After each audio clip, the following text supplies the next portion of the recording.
Oh, there we go. Good morning, everybody. Happy Wednesday. Good to see you guys. As you roll in, if you could help me out, just hit that like button.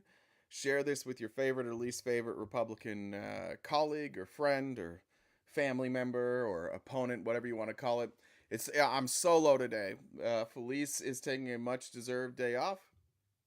She's had some things she needed to get done, so it's just me today, and so I'm gonna need your guys' help farming opposition. I'm gonna need your help getting people upset enough to come talk to me, and then we will have a beautiful day. Sorry, going off there. How are you guys though? What's going on in the TikTok streets this morning? I was over watching. I was watching this live. I think there wasn't a lot of people in there, but it was just a bunch of Mormons complaining about how they're persecuted, and I thought that was funny. So that was a good start to my morning. Get this out of the way. Let me pull up the outline for today. Let's see. Actually, I need Jen up on this one. And away we go. Good morning. Good morning, Paul. As we get going, just want to remind you guys. Let's make sure my phone's charged. There is the Venmo. There's the Cash App. If you would like to donate to our cause, we love that. That we do rely on your donations in order to fund this thing. So we appreciate it.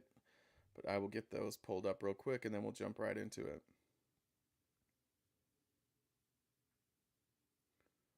I think we're good. Okay. That needs to charge. Boom. All right, everybody, we are ready to go. There's a lot of stuff we could cover today. There obviously you had the crazy hearings that are happening on in Congress. Those are happening every day.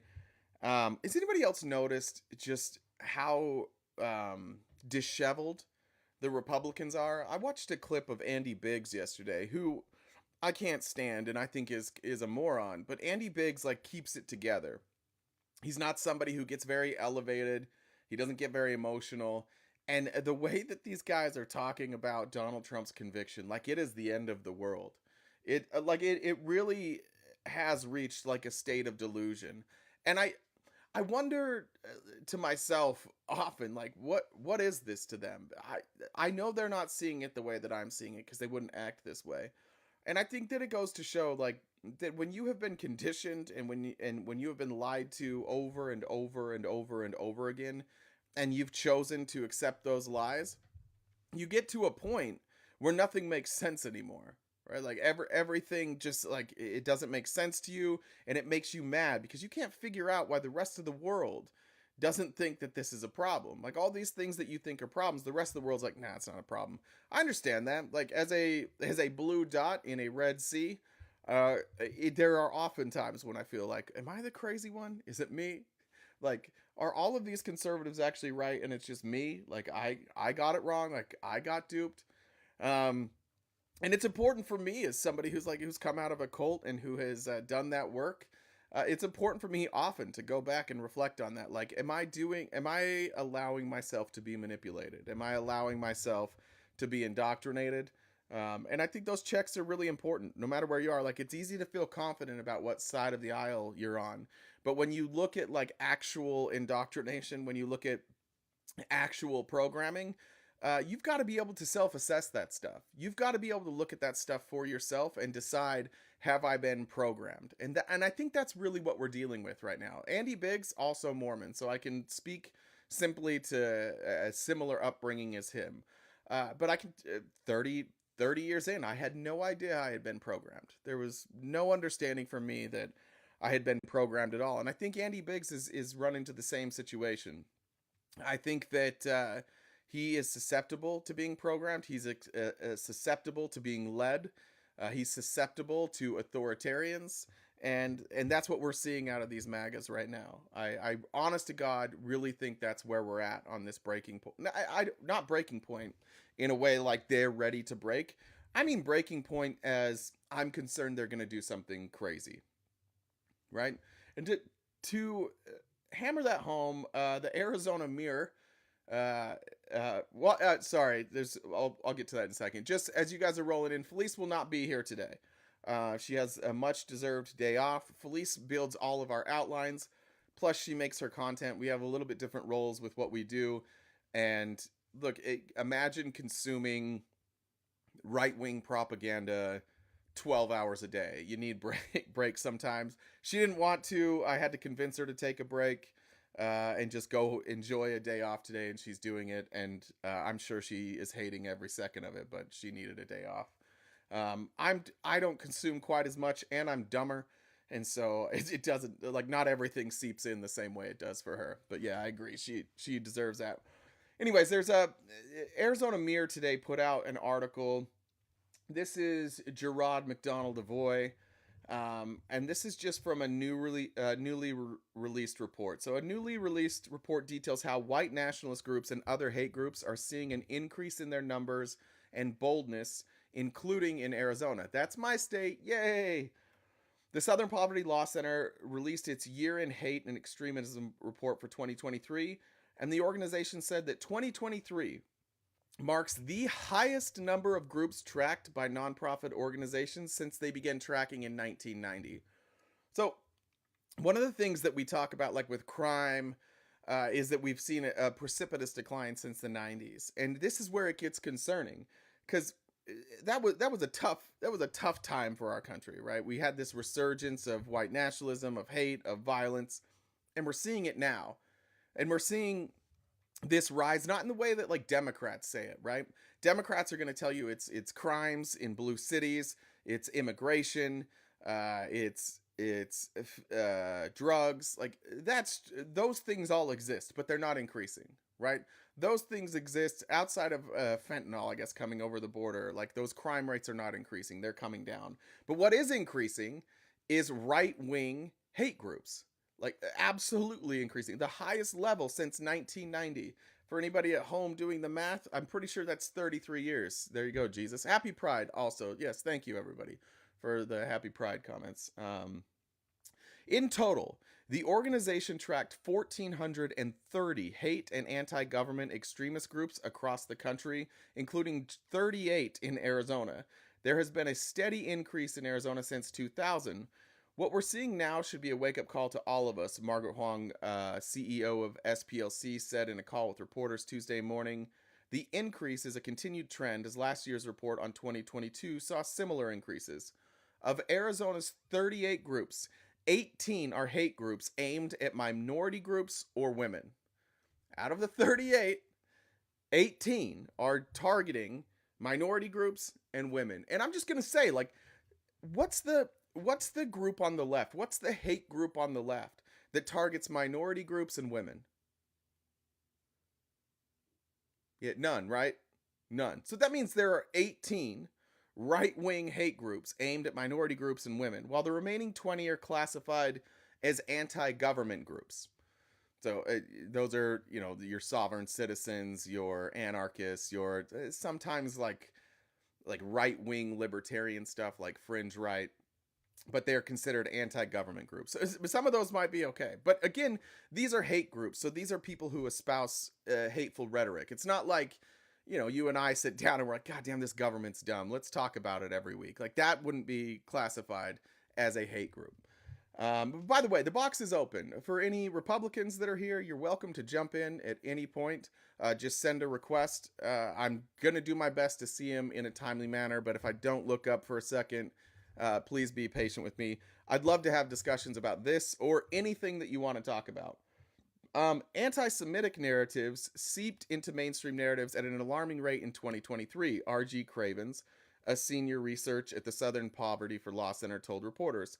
Cravens cited the ongoing conflict between Israel and Palestine as aiding in inciting certain anti-Semitic hate groups. Many of these groups are participating more in demonstrations and flyering. The SPLC stressed that many of these groups despite some shared beliefs,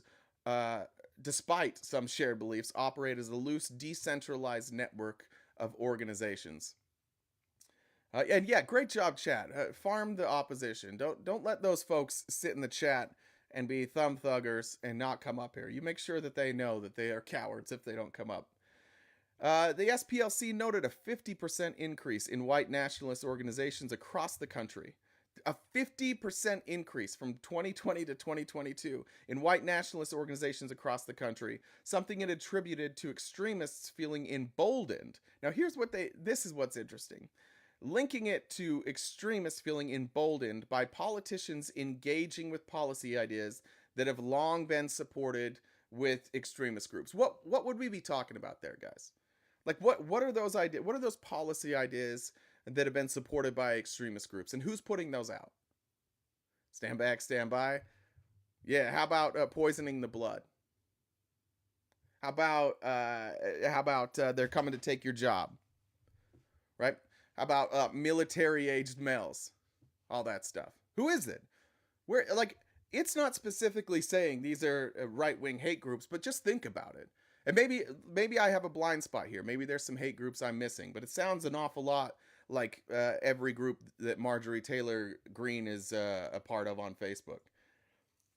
In particular, white nationalist groups participated in a large number of anti LGBTQ demonstrations, with nearly 50% of all their demonstrations aimed at the LGBTQ community.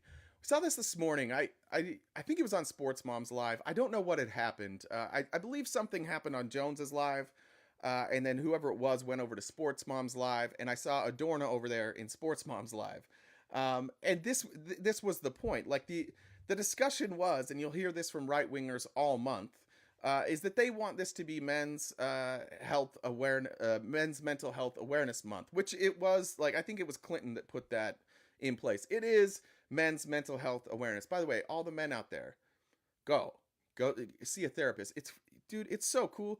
It's like having a best friend you can tell anything to. They don't judge you, and by the way, they are not allowed to say anything that you say. So you can literally just say whatever you want. Let those thoughts flow. You'll discover yourself. So for everybody out there, all the men out there, take care of your mental health and get a therapist if you can. If you have the ability to get a therapist, get a therapist. Do that. But what we don't see from these same people who were talking about men's mental health awareness is respect and love and appreciation for the LGBTQ community for Pride Month. You can celebrate both, right? But there's no big outreach for men's mental health. Like I don't think men want to. Like what are we gonna do?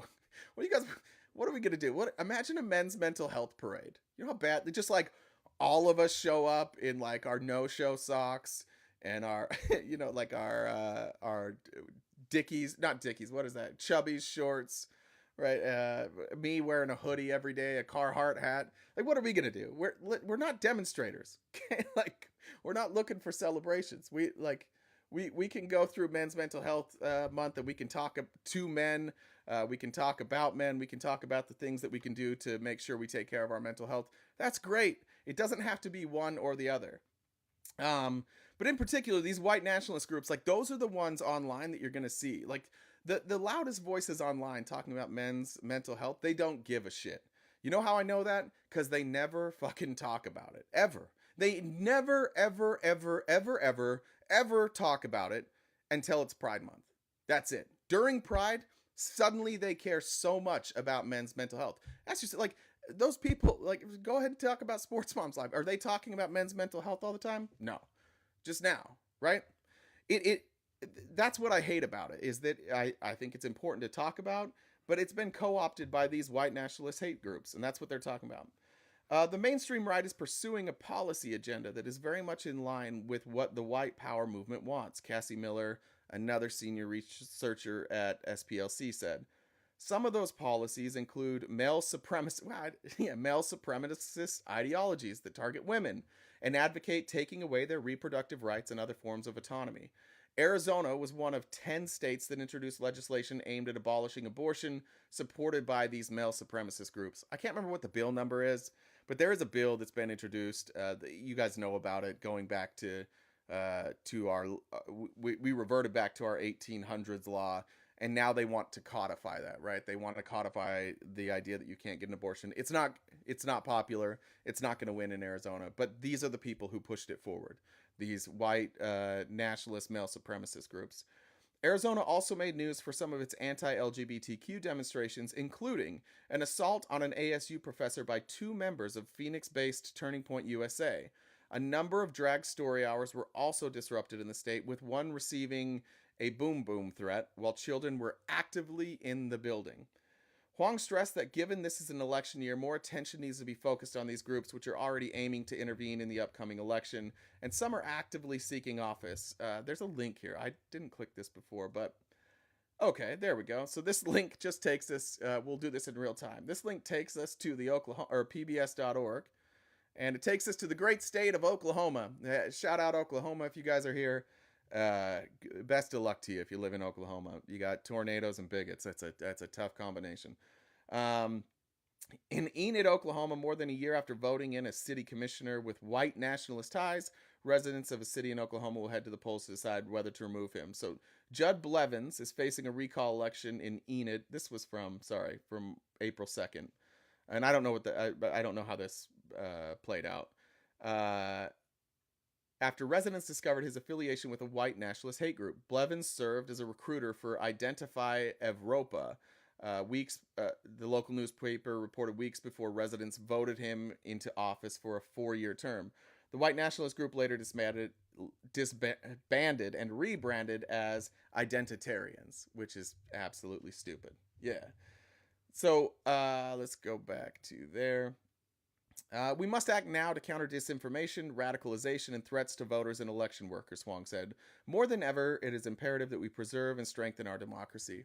And I was thinking about that, like, what can we do, right? Sometimes looking across the aisle, it's like, oh, yeah, that's not us. What do you want us to do? Like, we hate that. What can we do? And I think that what we can do is speak openly and honestly to our Republican friends. And discuss these types of stories. Discuss, like, do your Republican friends all want to be associated with white nationalists? Do they want to be associated with these groups? Do they know the content that they're sharing? Do they know if the content they're sharing is like white nationalist propaganda? Do we know? Thank you guys for the gifts. I think that's what we can do. But I think it needs to be loud. I think it needs to be everybody, and I think that it's something that that should be a key focus on TikTok, on Twitter, YouTube, wherever, and in the conversations with your family. Nobody wants to be called a racist. Nobody wants to be called a white nationalist. It's not a fun thing. Well, except for Marjorie Taylor Greene. She's probably cool with that. Nobody likes those types of names. So I think it's important just not necessarily to call your Republican friends white nationalists, but to just consistently point out the amount of white nationalists that have made it into this movement. Remember, Stephen Miller is a self-avowed white nationalist. He is a key member of Trump's team. He was a key member of Trump's team in 2016.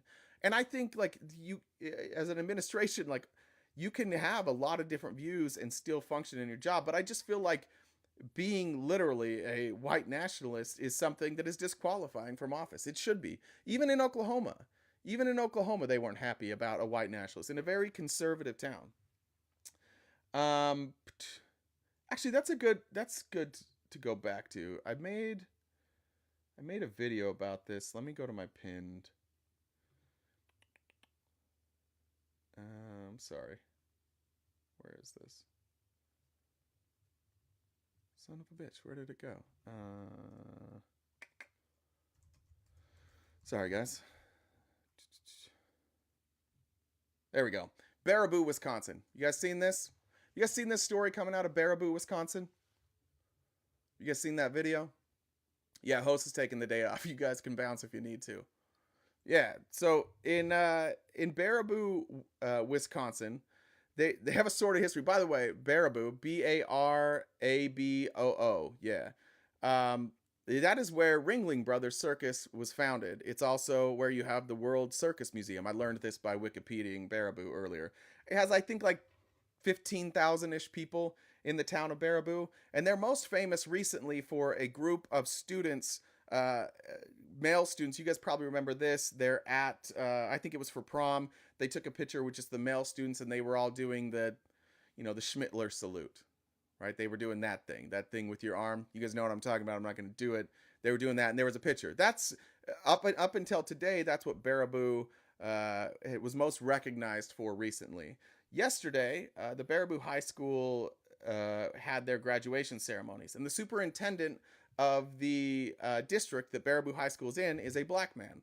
And a girl was coming down getting her diploma, and as she starts shaking hands, a man walks on stage, shakes hands with the black man, and starts pushing him off the stage. It was a bizarre thing. The girl stopped.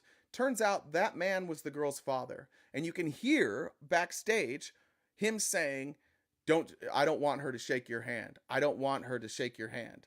Um, I think that this man is going to come out and say he had some sort of issue with the superintendent.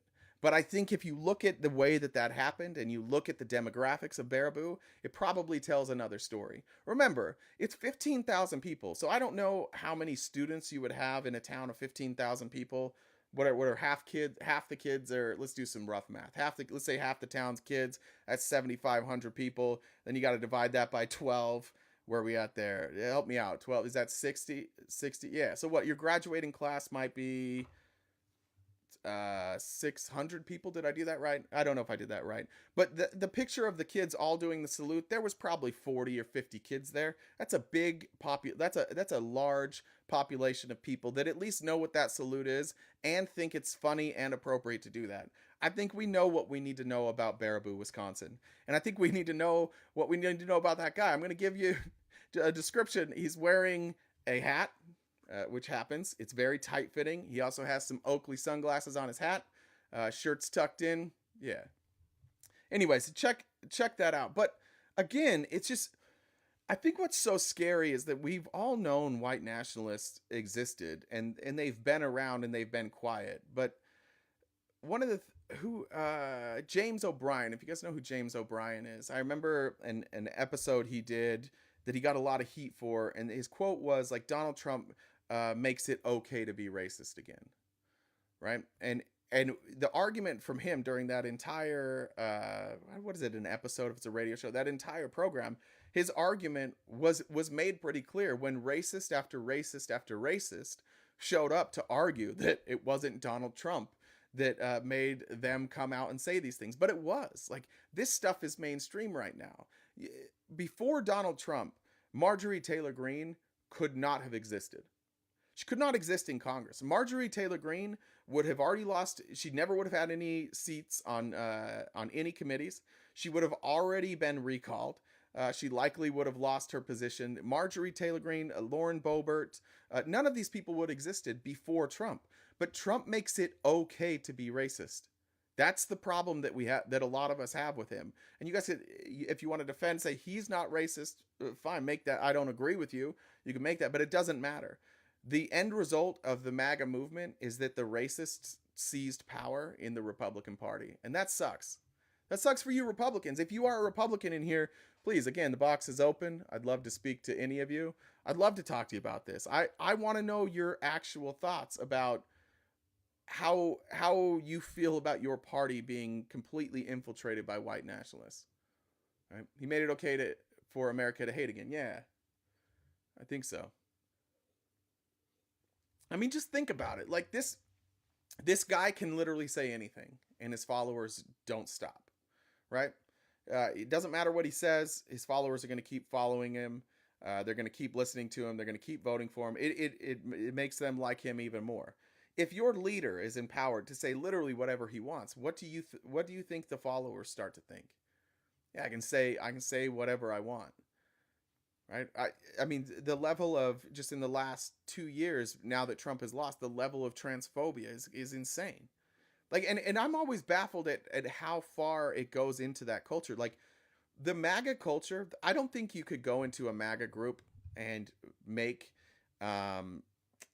transphobic comments and have anybody stand up and correct you, or have anybody stand up and say that's not appropriate. Right? I don't think that exists. I've never seen it. I don't know. Frankly, I don't know a single one of my conservatives who doesn't conservative friends who doesn't consistently make transphobic comments or jokes. Right? It's just okay to be that way. There's a certain amount of hate that's allowed, which is bizarre coming from like the party of Christians, right? You guys wonder about that? How did this party full of Christians wind up being so full of white nationalists? And my guess is this. It's always going to tie back to programming, but in the Bible, in history, the the word of God has been used to justify violence. It's been used to justify hatred. It's been used to justify discrimination. It's been used to justify slavery. It's been used to justify virtually any abhorrent thing you could think of. And when you've set that precedent, it doesn't mean that Christians are going to be that way all the time, but if they have the opportunity to be that way and they feel justified in their hatred, they go with it, right? They'll roll with that. That's where I think it comes from. Let me check comments real quick. Grab a drink of water. Sorry, guys, you're gonna hear me ramble today. Yes. Jocelyn. Jocelyn says it is Men's Health Month. Oh, it's Men's Health Month, not Mental Health Month. November is Men's Mental Health Month. Okay, I had that off. Thank you. Well, the live I was listening to this morning also had it off. So thank you for correcting me on that. You guys probably all do that in the comments, and I didn't see it. Let's check here. Abigail says, "Will you be covering Bobo getting destroyed at the congressional debate?" Yeah, we're gonna do it when Felice is back, so we have access to the camera. But that was a disaster. We get 2 months for what? The host is not here, guys. We are going rogue. What is this? I'm gonna go now. I think we've covered that. Let me open this up. Sorry, guys. Son of a.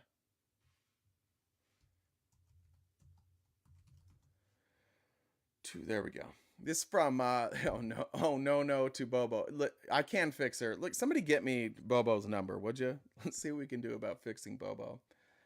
This from Mariana Sotomayor and Liz Goodwin from the Washington Post. It's titled "GOP Plans Aggressive Weaponization Investigations in the Wake of Trump Conviction." I think this goes with what we were talking about. Just the absolutely insane response to Trump being found guilty of a crime. 34. All 34, unanimous, and it frankly didn't take very long for the jury to figure that out, that he's just absolutely a criminal. Congressional Republicans returned to Washington this week, doubling down on their defense of former President Donald Trump after his conviction on 34 counts related to falsifying business records, releasing a flurry of initial reactions in the hours after a New York jury deemed Trump a felon last week. His staunchest supporters are focusing on what they allege is a weaponized justice system by ramping up House investigations and stalling regular business in the Democrat-led Senate. House Speaker Mike Johnson broadly outlined a new three-pronged approach Tuesday morning during a weekly conference meeting on how the Republican majority can target the Justice Department. Target. The House Republicans are targeting the Justice Department. Forgive me if I'm wrong.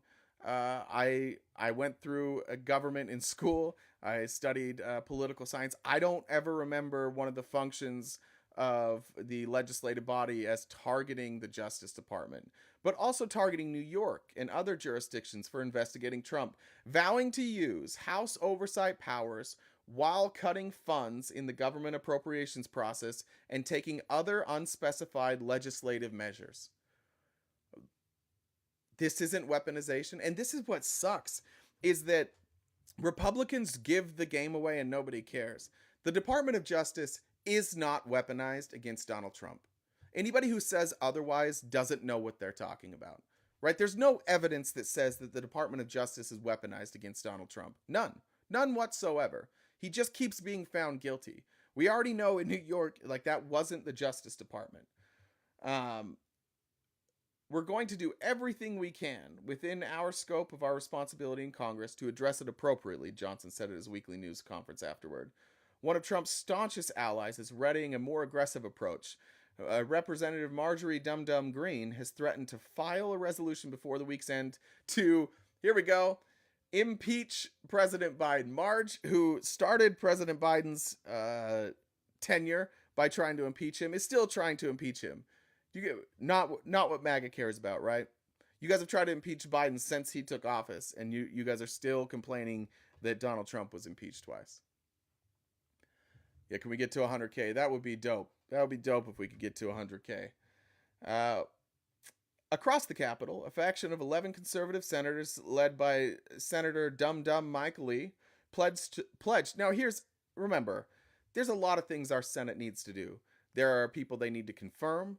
There are bills they need to pass. There are things they need to discuss. Mike Lee has a different approach. Mike Lee is saying that he has pledged to slow down Senate business by voting against all of Biden's judicial and political nominees and refusing to speed up consideration of any Democrat legislation. How's this justice? How's this the party of law and order?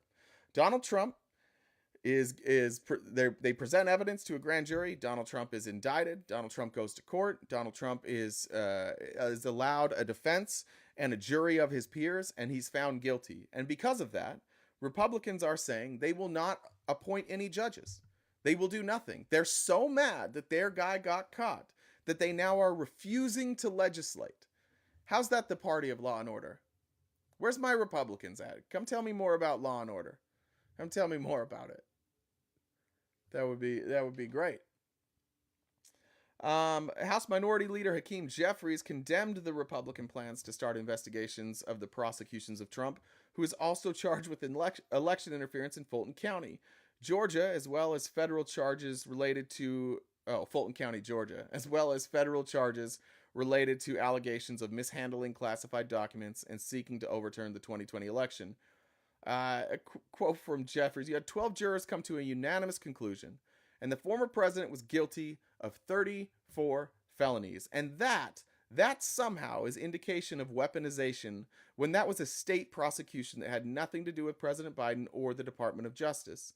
The American people understand that we need more common sense and less chaos in Washington, D.C. I don't want any more common sense in Washington, D.C. I just want sense. Like, just sensibility, not common, because common sense is all too uncommon in Washington, D.C. Like, it's more uncommon sense. It's Bananasville. There's nothing common about their sensibilities in Washington. The historic verdict against a former president has cemented support from Hill Republicans, who have cast doubt on the fairness of the judicial system as they frame the convictions as an abuse of power and threat to U.S. democracy ahead of an election. I made a video this morning in response to Logic and Liberty, and the assertion that the media is unfair because they are covering Donald Trump's trials far more than they're covering Hunter Biden's. And that's when the ideas started rolling for today about who the Republicans have become. That's when it started to roll through my head. I started thinking, how do you get to a point where you think that the media should cover unelected son of a president who has tax issues more than a president, the only president in the history of our country to be charged and convicted of a felony, right? That's a crazy position to have. And Logic and Liberty, she's not dumb. She's a smart person. She's somebody who obviously reads. She's somebody who obviously has a lot of information. But how do you become a person that draws that conclusion? What do you guys think? Like, how do you become a person who draws the conclusion that there is a problem with our media because they're not covering Hunter Biden's story? Weak whataboutism. It's one of the weakest, right? Like, how dare they go after Donald Trump when I saw somebody speeding on the freeway today? How dare they? How dare they go after Donald Trump when there are other Americans who have not paid their taxes? How dare they? It's crazy, right? And somebody said money. I don't know, though, Julia. I don't know. I don't know if it's money, because I don't think Logic and Liberty's doing this for money. I don't know if she's even making money. I have no idea. But I have enough respect for her brain to question, like, how did you get to this point? I wonder if they know what they're saying at this point. It just comes off real culty to me. 8 years of right-wing programming. Yeah, well, 8 years of right-wing programming, plus for a lot of them being programmed to accept things without facts, to accept things as truth despite there not being evidence. I think, yeah, it's probably a little bit of both. Where was I? Republicans pointed out several reasons they have vigorously come to Trump's defense in the New York case, in which Trump was found as guilty for covering up a hush money payment used to obscure an alleged affair from voters in 2016. Several noted that New York DA Alvin Bragg campaigned for his current job by stressing successful lawsuits against the Trump family, which again, it's one side. You want to talk about one sided? Both people running, the Republican and the Democrat, both ran on that they would look into Trump. The only difference is the Republicans like, I'm going to get him. And Alvin Bragg was like, I'm going to follow the evidence where it goes. Like Alvin Bragg was the more sensible person to choose here. But both the Republican and the Democrat knew that Donald Trump had committed a crime. And both of them said like, yeah, we'll go after him. That was weird. I heard noise in my headphones. That was bizarre. This was never about what President Trump did or didn't do. It's about who he is, Majority Whip Tom Emmer from Minnesota told reporters on Tuesday. This was never about what Trump did or didn't do. It's about who he is. What are you talking about? This case was literally only about what he did. Oh, there's Jen. Morning, Hi. sunshine. Hi. Can you hear? I just thought, have you checked your mic? I know usually audio. Oh yeah, it's good. Okay, just All right. all right. Thank you. W Jen. Big Bo, I don't agree with you. I don't agree with you that both parties are distracted right now. I don't like your both sidesism on this. What are you talking about? Like the Democrats are ready to legislate every single day. What do you they show up they sat there while Trump was in trial for like 16 hours and waited for the Republicans to come back and vote. They sat there all day. They just hung around and did nothing all day. And then when the Republicans came back, they begged them to legislate, and the Republicans are like, no, we're not going to do it. Like Big Bo, that's a good question for you. Like, how do you square all of this? Because it feels like what most of you guys do to square this is when you don't have an answer for the criticism, when you don't have an answer for why Republicans do things, the default is everybody does it, right? I would just say to you, Big Boat, friend to friend, like analyze that. Is it different? What are Democrats doing right now to go after Trump? What are we doing? What's our legislative bodies doing to go after Trump? I can't think of anything. Right? It's only the Justice Department or states that are going after Trump for crimes, which I think you would agree, Big Boat, we should go after crimes. He's the leading I'm so tired of them saying he's the leading Republican candidate. He's the only one. He's the leading Republican candidate for president, and the Democrats have made it clear that they will stop at nothing, even if it means weaponizing our justice system and trampling on the rule of law to try and prevent him from getting to the White House again. First of all, the weaponization thing, we've covered that. It's bullshit. If you guys want to discuss it, maybe you can convince me otherwise. But I question this, trampling on the rule of law? Did Donald Trump not break the law? Does anybody think Donald Trump didn't break the law? Raise your hand in the chat if you don't think Donald Trump broke the law. Because I don't hear Republicans say that. I hear Republicans saying the same thing Big Boat just said, like, oh, everybody does it. Yeah, I mean, he broke the law. So when you're saying that they're trampling on the rule of law, what are you talking about? You want to talk about trampling on the rule of law? These are people in Congress saying, hey, we are now going to go after the rule of law because we don't like the outcomes. We don't like that they came after our guy. So now we're going to go after the Justice Department. We're going to go after judges. We're going to go after states. And again, they want to be punitive. They want to pull funding. They want to impeach. They want to get judges removed. That's their whole plan. Can you imagine somebody telling you in 2014, Republicans, that you guys will have a president and that president will be convicted of a crime and your party will quit legislating just to try and protect that president? What do you think you would have said to that? 2014. This is before you know Trump. This is before you guys all sold your souls to Trump. For that. How do you think you would have responded to that? What would you think if Joe Biden had killed the investigation into his son, Hunter?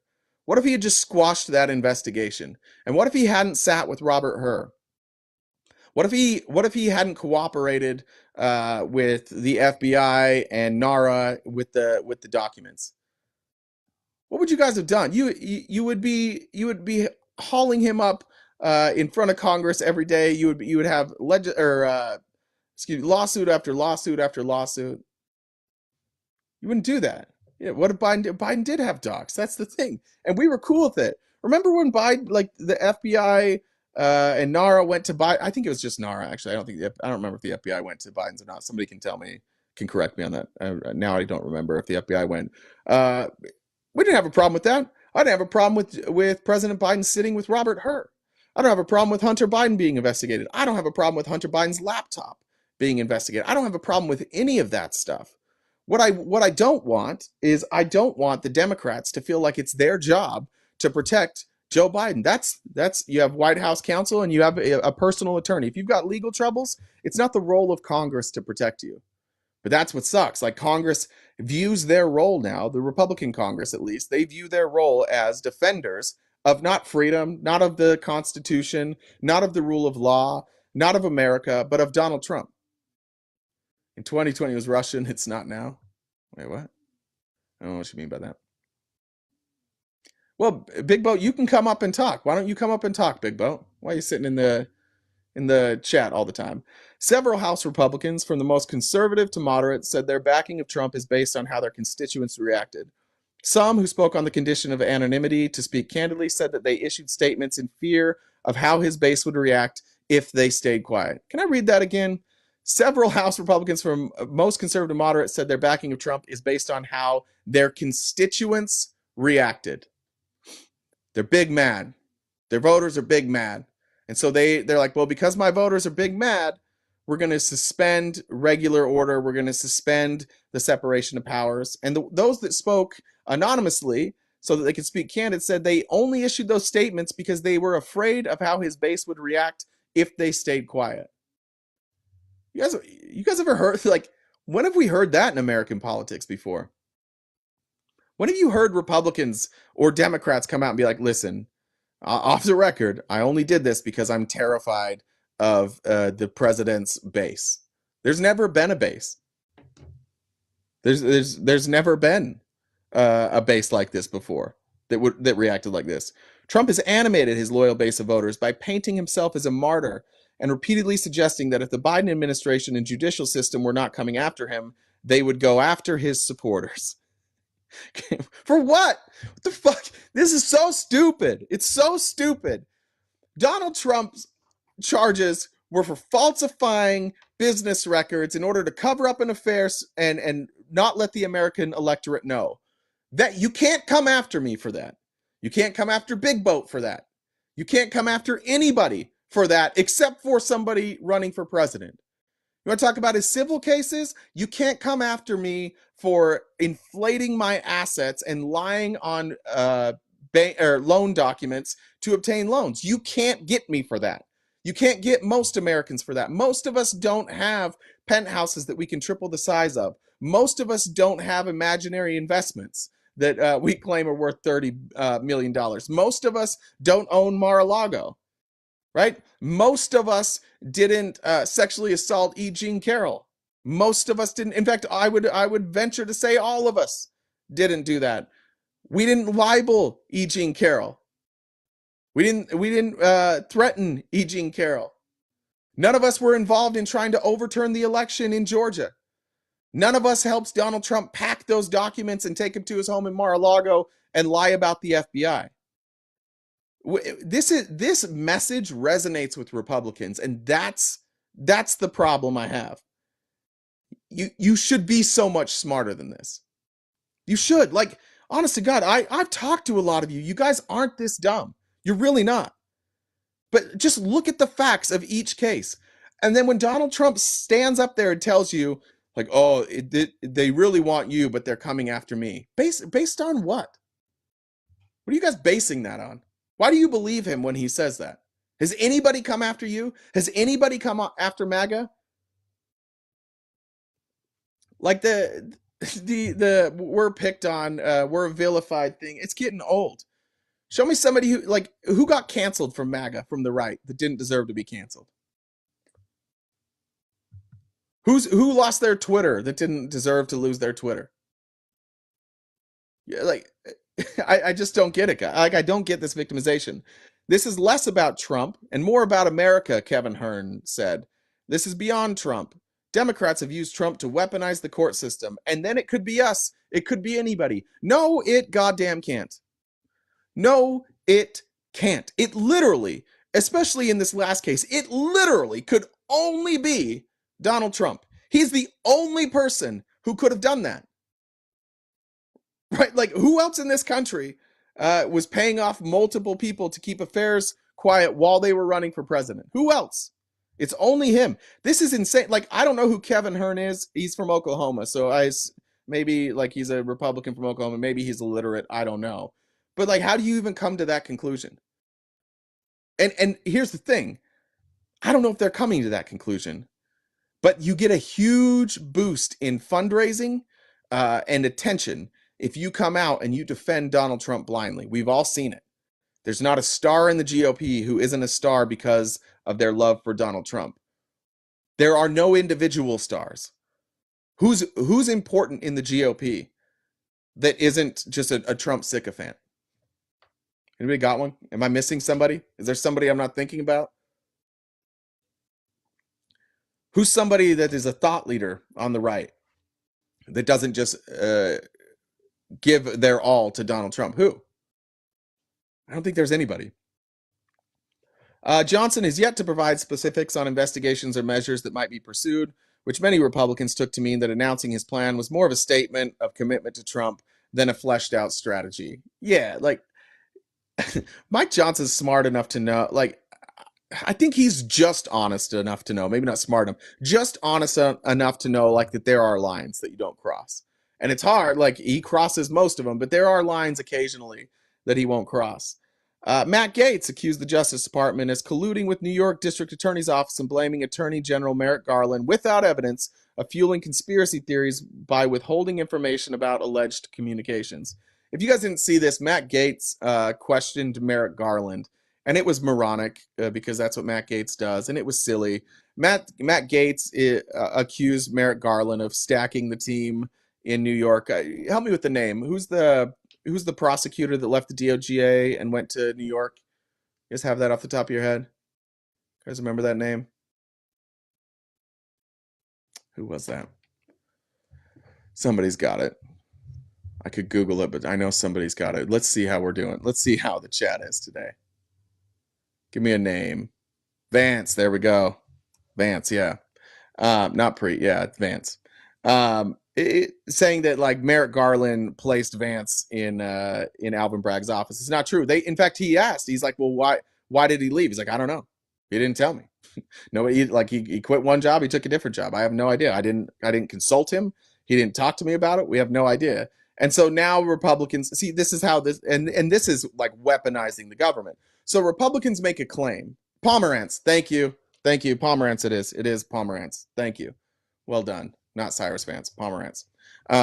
Ants. It was the ants at the end. That's what got me. What was I saying? Oh yeah. So they make a claim. So this is how MAGA is operating now. They make a claim.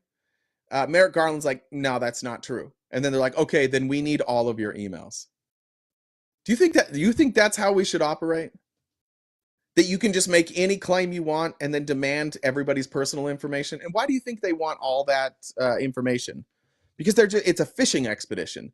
They hope that if they go through all this information, they may find something. But again, they don't have any evidence that any of this stuff happened.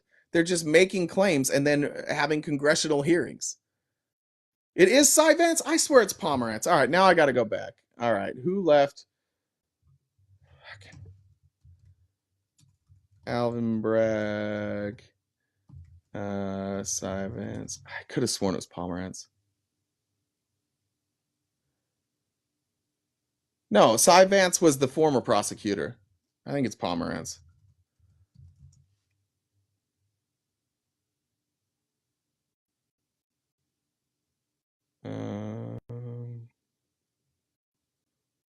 Maybe I don't have any of those names right. I don't know. Anyways, doesn't matter. Is it Pomerantz? That's what I thought. Okay, there we go. That's what I thought it was. Let me get back to the story here. By the way, as you guys are, let me check messages actually real quick. Republicans, it would be great if I didn't have to talk to myself for 3 hours today. I would really love that if you guys would show a little courage and get in the box. You don't have Felice here, which is good for you. You have a chance today. Solely says, why did the man fall down the well? He couldn't see that well. That's lovely. Liz said, thank you. Well, thank you, Liz. Who's in the box? Shay, I see you there. I'm just trying to take off right now, though. Go back to... Shit, where did that article go? There it is. Come on. All right.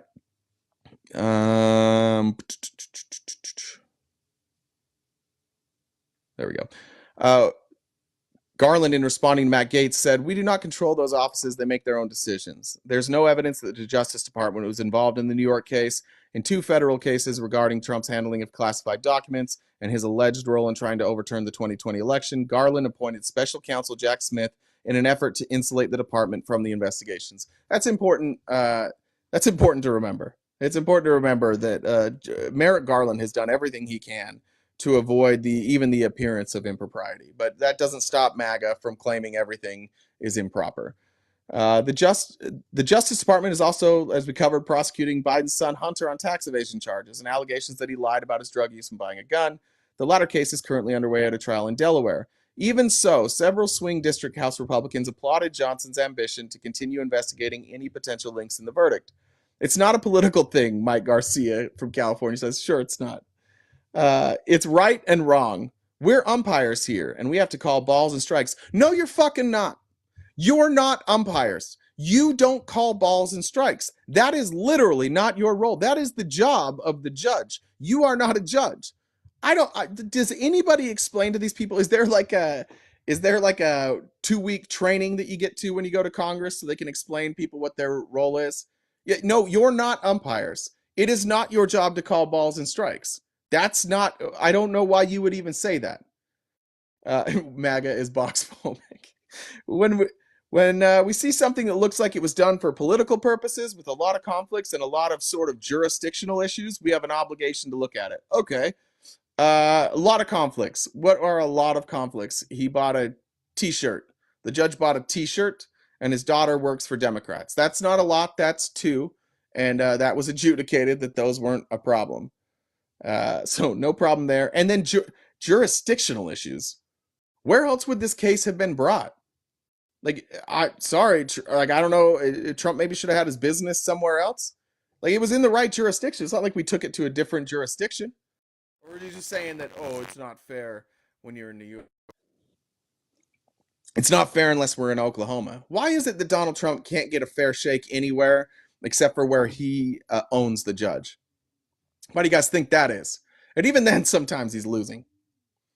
Rep. John Duarte, who is one of the most vulnerable Republicans in California, said he'll be speaking quite firmly against this prosecution. That is about as soft a quote as you could have. I'll be speaking quite firmly back home because immigrants from Central and South America who now live in his district are appalled that the U.S. government is acting like the banana republics they grew up in. No, they're not. That doesn't exist.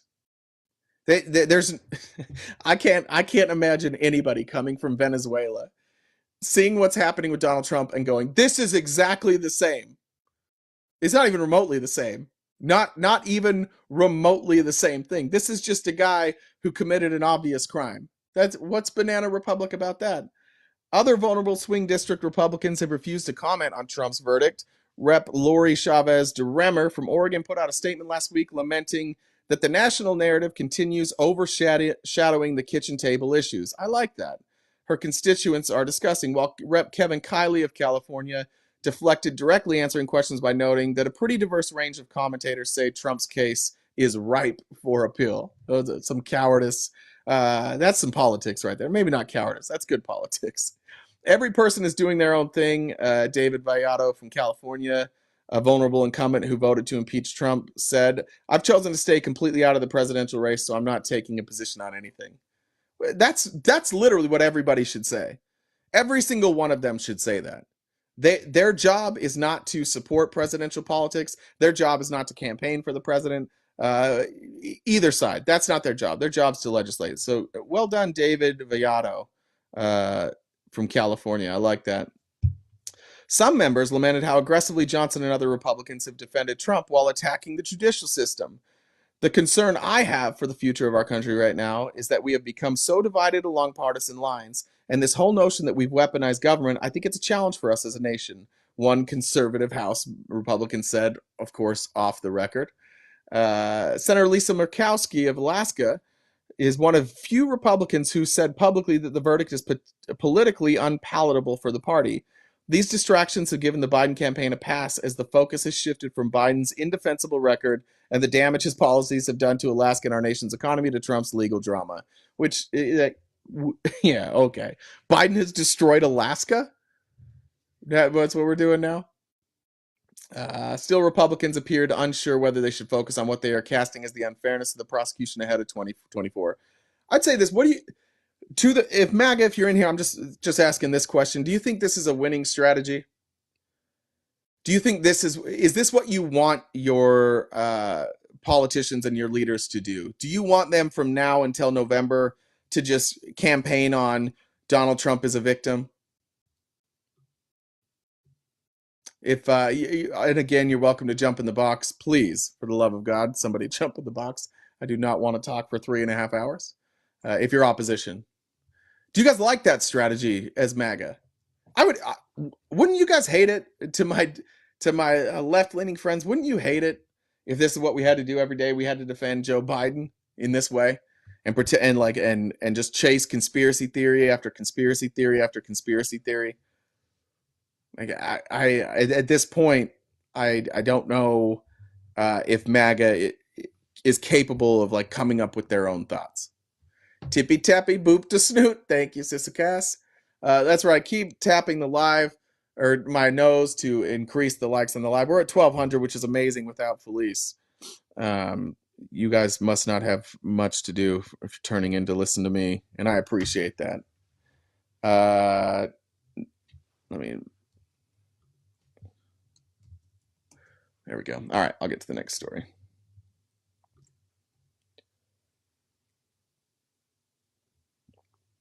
Oh yeah. Where is it? Where is it? Where is it? This story was wild. Let me pull this up. This is from Politico. Jen, it's sorry, I forgot to tell you what number it was. It's the Politico article. There's only one, number 5. Byron Donalds went to Philadelphia yesterday. This is titled "Trump Allies Go After Black Voters on Biden's Turf in Philadelphia," and I just want you guys to hear this story because it's embarrassing. A smoke-drenched cigar bar nestled in an overwhelmingly liberal neighborhood in the bluest of cities made for an unlikely setting for Republicans to make their case to a group of voters that have long eluded their party, black men. 2 of Donald Trump's most prominent black surrogates, Representatives Byron Donalds of Florida and Wesley Hunt of Texas, ventured into Philadelphia on Tuesday to make their pitch at an event billed as Congress, Cognac, and Cigars. Between sips of Remy Martin and Hennessy and drags on Romeo y Julieta cigars, good cigars, by the way, good choices there, the 2 Republicans tried to persuade the racially mixed, largely black audience on why more black voters would benefit from abandoning the Democratic Party. We were better off under Republicans than we were Democrats, Hunt said, leaning forward in his seat on an elevated platform to get closer to the crowd of about 100 people gathered at the cigar cone. The reason why the Democrats have a hold on the black community is because our parents kept telling us, you have to vote Democrat. It's up to us in this generation to say, well, why? Yeah, it is up to every generation to say, why should I vote for somebody? Why should I vote for a particular party? I think everybody asks that question. But again, like this is the Republican argument is so stuff comes from Candace Owens, Jesse Lee Peterson. It's always the same thing. It's always just saying like, look, I'm right, and the reason none of you guys know that I'm right is because your parents brainwashed you. It's not because I like if you're right, make a compelling argument, Byron Donalds. If you're right, what's Hunt's name? Whatever his name is, Hunt, Representative Hunt. Make a better argument than that. But I'm it's so lazy out of some of these conservatives to come out and just say things like that. To just say like I'm right and I don't have a good enough argument to convince you, so it was your parents' fault. You've been duped. This intimate panel discussion, moderated by former NFL sideline reporter Michelle Tafoya, was part of a broader effort by Trump and his allies to make inroads with black voters in major urban centers and chip away at support for President Joe Biden. A major shift would represent a generational racial realignment among political parties. Donald, who's rumored to be on Trump's short list for vice president, suggested many black voters are inherently conservative and are slowly coming to the realization that the Republican Party more closely aligns with their values. How? How can you say that your values align with white nationalists and schmazis and neo schmazis? How do you do that? How do you, Byron Donalds, stand there and tell other people, come join the party that includes the white nationalists? Come join the party that includes the neo schmazis? How can you say that? That's honestly absolutely insane to me to say that. What an insane thing to say. And I always wonder for them, like if you are black and you're conservative, great, but it seems like you would be against neo schmazis and white nationalists. It just seems like that. Like if you have conservative ideas, great, but it seems like you would be against neo schmazis and white nationalists. We got little. Hey, just making sure you over 18. I just can't see your picture. Yeah, I'm 41. 41. There you go. Sorry, it's kind of far away. What's up? Oh, I just want to say to all the people that's conservative listening out there to what you just said, we don't align with it. It's not working. Okay. Jen's probably going to We're boot you because it's going to be smarter than that. opposition. So hurry, get it out. Oh, I'm just saying it's not we don't align with that. So stop. There we Just go. stop. Okay. All right. Stop it, conservatives. Thank you. I appreciate it. All right. See it. Sorry about that. Thank you. You appreciate it. So Donald's, let's see, we covered that. That's what's happening in the black community, Donald said, as the conversation progressed while asking for a refill. And that's why you're seeing the politics of the black community starting to shift back towards being conservative minded. Again, back? Like, what? Back to being like, sorry, I don't remember a time when the black community was conserved. Like, what would they possibly want to conserve? When was the time when like the black community was like, yeah, we got to go back to when it was what? Like, I don't know what you're talking about there. Donalds and Hunt pointed to mounting evidence in public surveys that suggest an erosion in Biden's support among black and Hispanic voters. A recent New York Times poll of 5 key swing states found more than 1 in 5 black voters would vote for Trump in a head-to-head with Biden. I've seen that poll. I question I question the numbers, but even if we pretended that that was right, we're still talking about again 20%. I don't think 20% in 2024 is the end. Donald's added. I think 20% in 2024 is the beginning. The remark brought a smattering of light applause from the crowd, some of them blowing light smoke clouds, and one woman even shouting "Amen." I don't think that number is going to be 20% when the votes are counted. Maybe I'm wrong. I'm going to doubt that. In 2016 and in 2020, polls like this came out, and Donald Trump always overhyped the support that he would get from minority communities, and it never is that high. I'll be shocked if it's anywhere near 20% of black men. And I think that it was, oh no, it's black voters, not black men, just black voters. Yeah, it's not going to be 20%. While Pennsylvania is key to both parties' fortunes in 2024, Philadelphia is largely considered Biden's turf. Let me skip that part because it doesn't matter. The Republican lawmakers scoffed at descriptions of Donald Trump as a racist, claiming that Biden and Harris have enacted policies that have caused more harm to black Americans than Trump.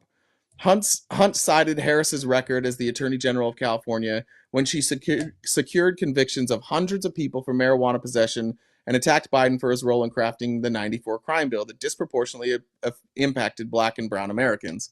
This is my frustration with this. These have been debunked for years, just like years and years and years. Let's tell the truth about what this is. Joe Biden and 90% of America wanted the 94 crime bill. Almost everybody in America wanted the 94 crime bill to happen. You have to remember that in the early 90s, like violence and drug use was getting out of control, and people had tried everything that they thought they could, and so they thought, yeah, maybe we just need harsher punishments. Maybe we need harsher rules. Maybe we need more police. And then eventually we saw that didn't work, right? It didn't work. So we abandoned it. Joe Biden's like, yeah, that didn't work. Fucked up on that one. And so they abandoned it.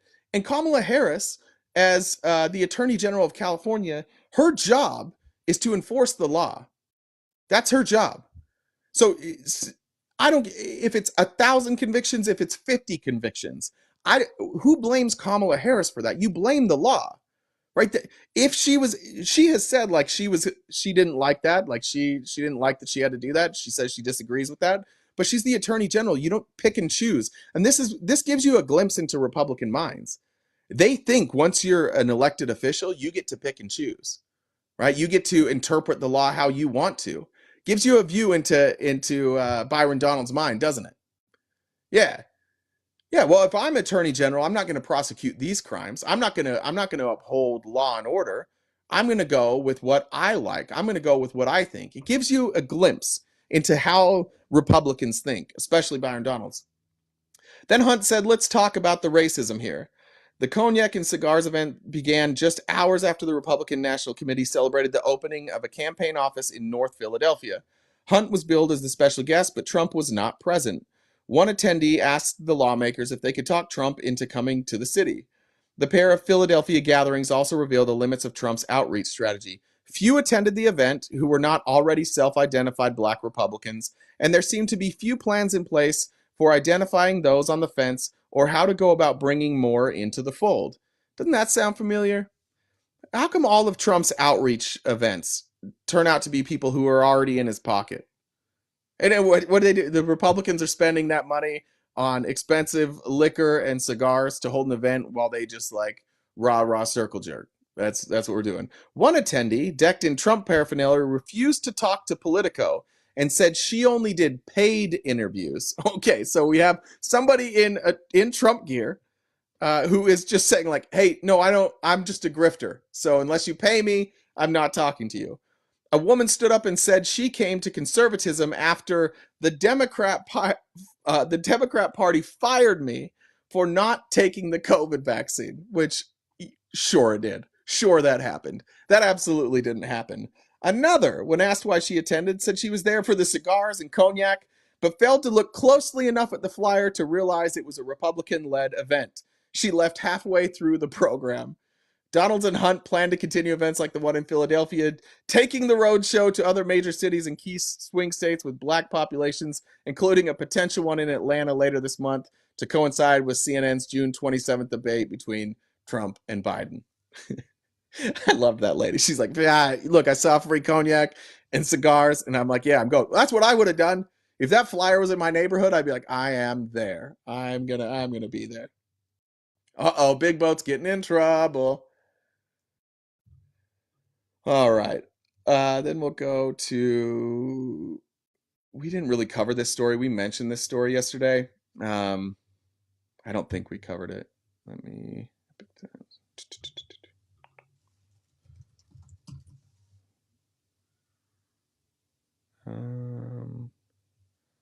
All right. Did we cover the Epic Times stuff in detail yesterday, or did we just mention that the Epic Times was in trouble? Yeah, sorry. I got a big. I got a bad memory. Big Boat won't come up. He's scared. It's all right, Big Boat. I won't buy it. But I look.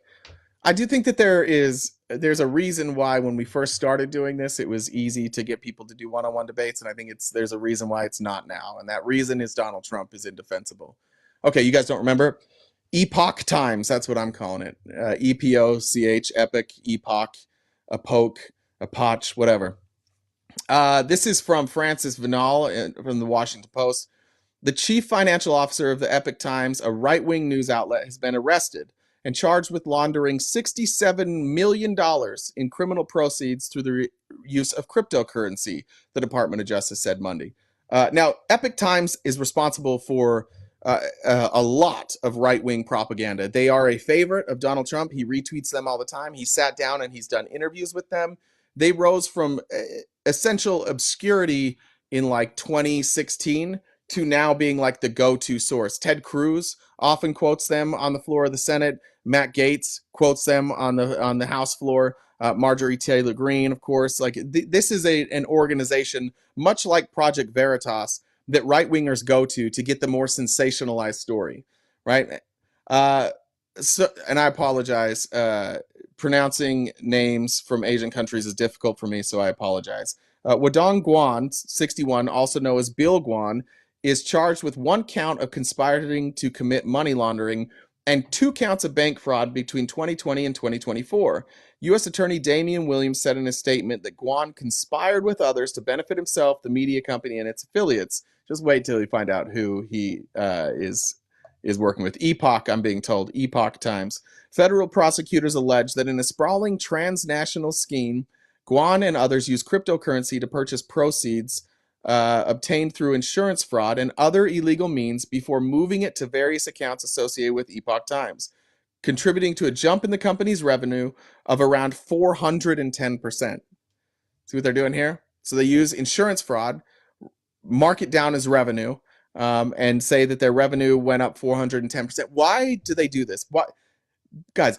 If you're somebody who likes to scam, I'm just going to give you a free. Not actually. I got to be careful with this. People who like to scam know who the marks are. They know who their audience is. And right wingers are their audience. That's what we're seeing here. Just so we know, like, this is what we're seeing. I think sometimes unfairly, we see the amount of corruption from conservatives, specifically conservative media, and we're like, that's just all conservatives. It's not. The conservatives are the mark. These are just crooks. And it's a fine line between crook and conservative people. But the operation was carried out by a department under Guan's management called the Make Money Online Team. Phenomenal name there. Prosecutors allege the team is accused of using crypto to buy crime proceeds, including fraudulently obtained unemployment insurance benefits at 70 to 80 cents on the dollar. The money was then deposited into bank accounts opened using stolen personal identification information and transferred to accounts associated with Guan and the Epoch Times. Epoch was founded in 2000 by Chinese Americans in an effort to counter Chinese government propaganda. It has long denied ties to the Falun Gong, a spiritual movement that has been banned by the Chinese Communist Party. But experts say the publication is sympathetic to the movement and has reflected Falun Gong's political positions in its coverage of the Chinese government, the Washington Post has reported. I looked into this. I don't know if it's Falun Gong or Falun Gong, but it's like a, I mean, I don't know how you would maybe compare it to like Assembly of God. It's a very right wing, very religious, like very anti LGBTQ group. The Epoch Times grew from a free newspaper in New York to a media company with a presence throughout the Western world and Asia in languages including English and Chinese, though it is not banned in China. In 2019, it was barred from advertising on Facebook because of its pro-Trump ads that the social network said breached its rules about political advertising and transparency. The newspaper objected to the ban and said it had been running a very popular digital marketing campaign for our print newspaper subscriptions. An NBC News investigation later that year found the outlet had spent more than $1.5 million over 6 months to boost thousands of pro-Trump posts, the most of any organization besides Donald Trump's official campaign. Son of a bitch. There we go. The Epoch Times said the report was incorrect. Let me find out. Well, I'll cover more on the, because I forgot where that went. I don't remember if it was on our outline yesterday. So there you go. Just another right-wing organization, just like our friends over at Project Veritas, who turned out to be a scam, turned out to just be a propaganda mill, and turned out to have no qualms when it comes to ripping off the average American. They don't care. And just, I want you guys to know, like, if you search Epoch Times, EPOCH, and you read their stories, you can see, like, if you look at like stories that they broke, you'll be surprised at how influential they've actually been. All right, shit, I forgot about this. I do think we need to hear this. This is from just the worst. This is Tim Pool. Tim Pool had on, I believe it's Laura Loomer that he was with. And this video has now been scrubbed from YouTube. So remember Tim Pool? Tim Pool was he was a Occupy Wall Street guy. He was a leftist. And then around Trump time, all of a sudden he became pro-Trump, and he still like claims he's a leftist, but he's obviously not. Like, listen to what he says here, though, and this goes from a guy who was middle of the road to in 2020 he predicted that Trump would win 49 or 50 states. Definitely 49, but maybe 50 states in the election. He blew that one. And now this is him talking about what he would support if Trump were to win in 2024, echoing Project 2025. Should Democrats be in jail? No question. When Donald Trump gets elected, should he start locking them up? No question. Should there be lists of Democrats that need to go to jail? 100%. The reason for that is they committed crimes. We need to make sure that when Donald Trump wins, we've got an attorney general, a deputy attorney general, a head of the CIA and the FBI. Kash Patel would be fantastic. We can have attorney general. There's some names floating around. And then they can start having their investigators and the feds issuing subpoenas, pulling up evidence, and with real evidence, bring them to judges for warrants. Then these people can spend three years of their lives fighting tooth and nail for the crime against the government for crimes they committed, and we can prove. Yeah. And the reason why we put them on trial is that we can show the whole world we will uncover what you've done. We will make sure everyone knows, and you will be held accountable for it. Not just jail, they should get the death penalty. You know, we actually used to have the punishment for treason in this country. That's what right-wing media's become. How embarrassing is that? How embarrassing is that for Tim Pool? What crimes? Now's your chance, Republicans. That's your guy. That's one of the most popular people on the right. Like top 5 most influential people on the right, Tim Pool. Tell us the crimes. I like he says, spend 3 years defending yourself. Yeah, that's literally what Joe Biden has been doing. That's literally what Merrick Garland has been doing. That's literally what Mayorkas has been doing. Like, everybody in the Biden administration has been fighting tooth and nail against bullshit charges. The difference is, unlike what Tim Pool says, they don't have evidence. They don't. That's what's crazy about this, is the difference between what Republicans and Democrats are doing is that Democrats have evidence. That's why Trump's guilty. That's why he lost the civil cases. This is it's getting crazy. It is out in the open now.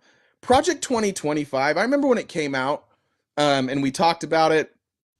I thought that as we addressed Project 2025, like, conservatives would abandon it. And I really thought that the more people found out about Project 2025, the less likely it would be to make it into Congress, or I guess into the Trump administration.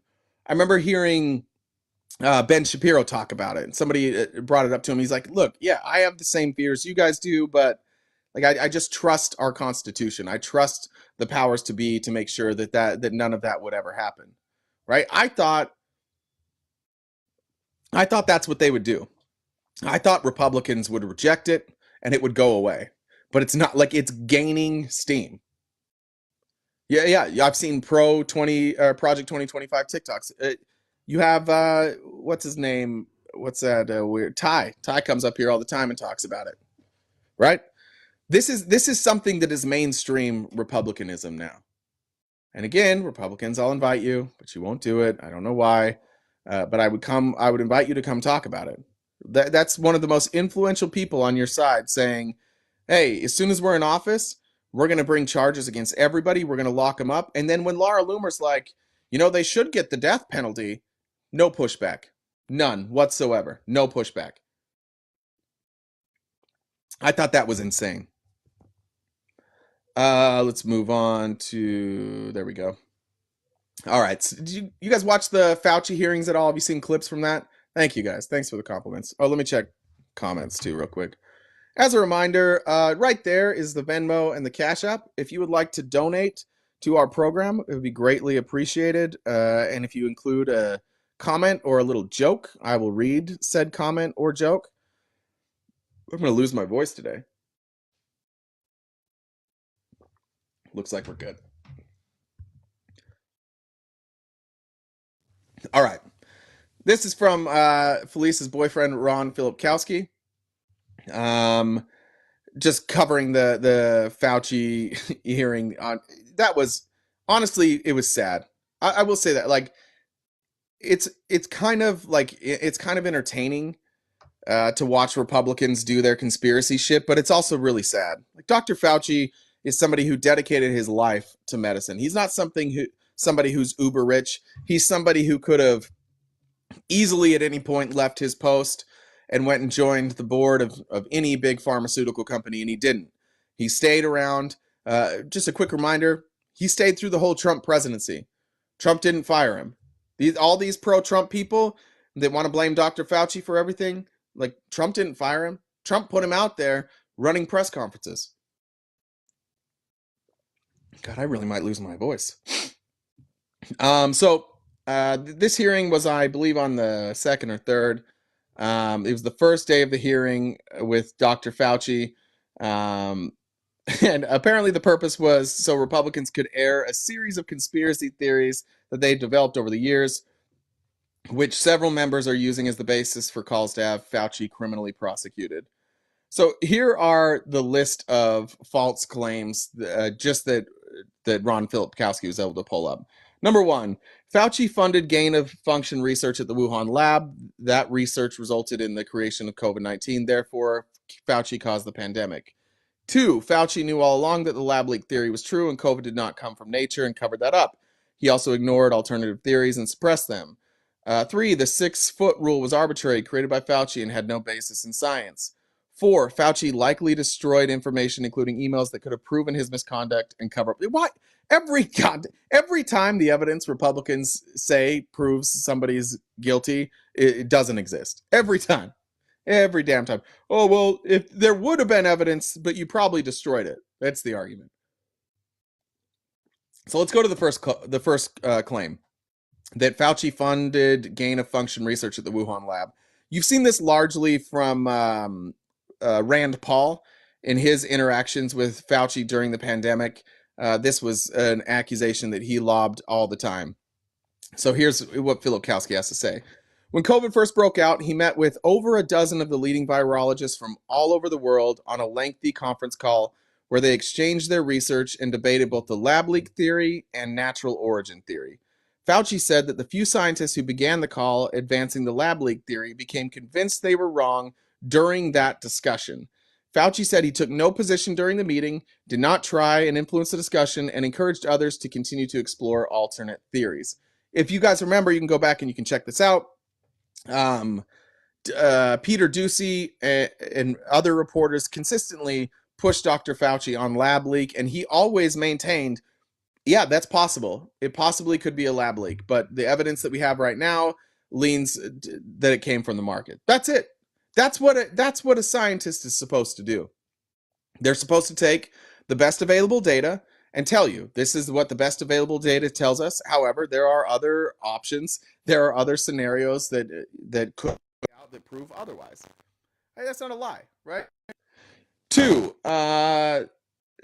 again, saying Fauci knew about the lab leak theory all along. Fauci said he took no efforts whatsoever to cover up the lab leak theory. He then read an email where he encouraged a leading scientist to continue to explore the lab leak theory, which would contradict the conspiracy that he suppressed any alternate theories. Yeah, that's is my mic screwy? Sorry, somebody said your mic. Is my mic screwy?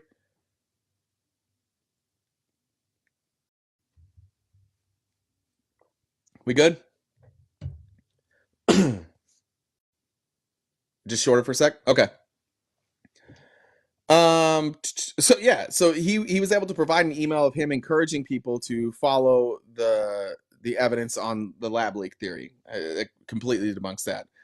A senior advisor to NIAID, Dr. David Morans, admitted to the committee in a previous testimony that he engaged in misconduct by deleting emails and using his private email for government business to avoid FOIA requests, and Republicans were desperate to tie him to Fauci as a result.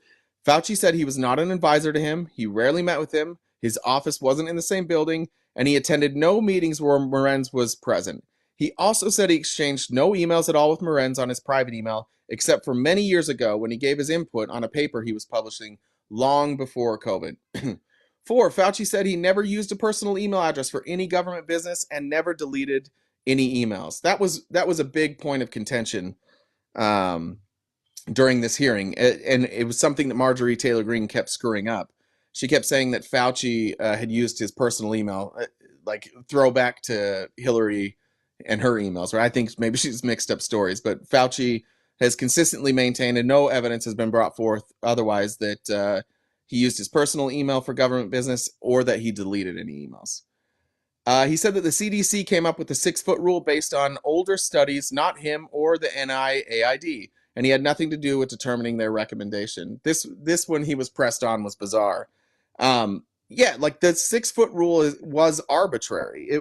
It was based on evidence they had from other viruses, and I guess maybe not arbitrary, but it was a guess. They guessed. They didn't know.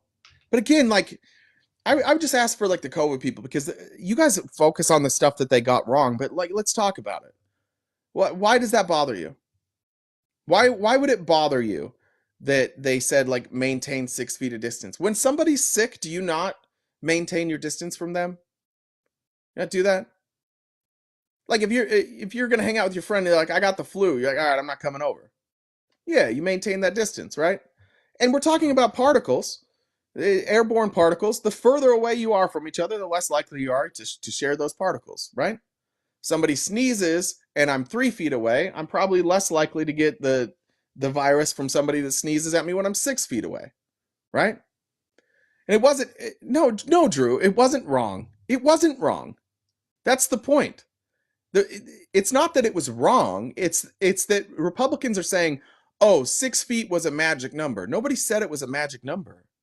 Nobody said if you do 6 feet, then like nobody will get COVID. These were just guidelines for people. It's safe practices, like washing your hands. I don't know if you do that, Drew. And it wasn't the basis for shutting it down. You know what the basic basis for shutting it down was? People dying all over the country, all over the world. And a virus that we couldn't seem to get any control over. Like, that's what happened. Yeah. You don't kiss your kids when you're sick, do you? Yeah, yeah. Man, I don't know if I'm gonna make it through this. I might need to go get a cough drop. Jen, are you here? Jen, will you come up and just like promote the channel real quick while I go get a cough drop? I don't know if my voice is gonna make it through this. Is Jen here still? There you go. Thanks, Jen. Hi, friends. Have you guys have you guys gone and subscribed to our YouTube yet? There should be a link in the link tree in Jay's bio that has a link to the YouTube. We've been uploading some new fun videos. If you guys could head over there, like, share, comment, all that good stuff, we'd really, really appreciate it. If you guys, we have a Discord that's a lot of fun. If you guys would like access to the Discord, you can send myself, Jay, or any other mods a DM, and we can get you the link. Isn't it funny when Jay's unsupervised? It's he just doesn't. He gets really stressed and he's frantic. So if you guys are opposition and you're in the requests, come on up, keep him company. He'd appreciate it. I wouldn't have to babysit him as much. What'd you cover? Did you do any stories? No, didn't. I'm lazy. Multitasking. So I just said the Discord, the YouTube, and to come help supervise you if they're opposition. So. All right, we're good. Right. Thanks, Jen. Appreciate it. Let me check comments real quick. Shirley says nothing, but thank you for the donation, Shirley. I don't know what's going on with my voice today. A lump in my throat. All right, got those taken care of. Thanks, Jen. Yeah, W Jen, as always. All right. What was the next one?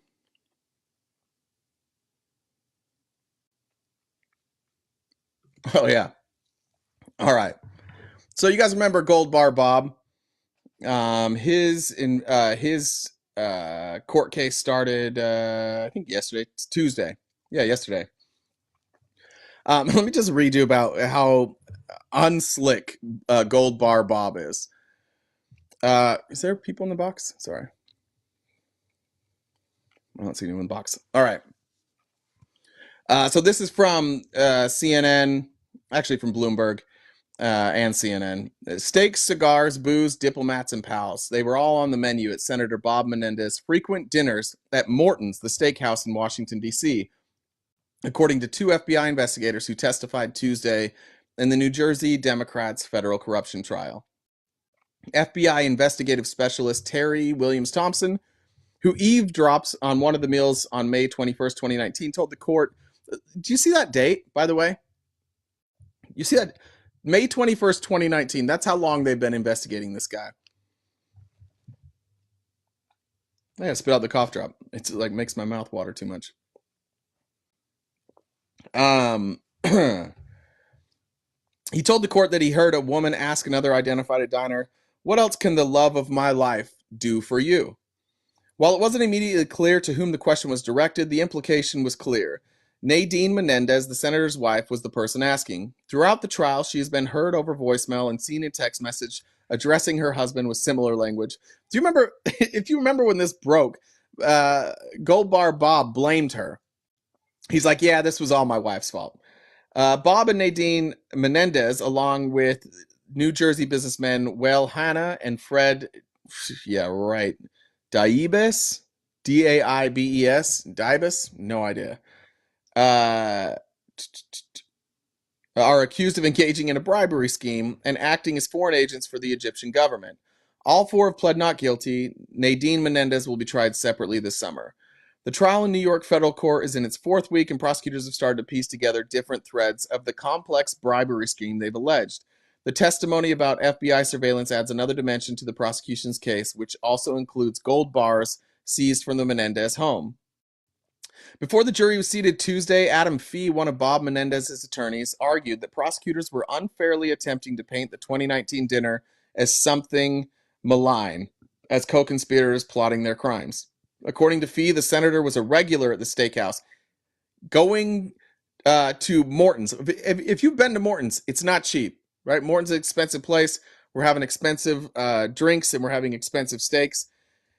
He went there about 250 nights out of the year.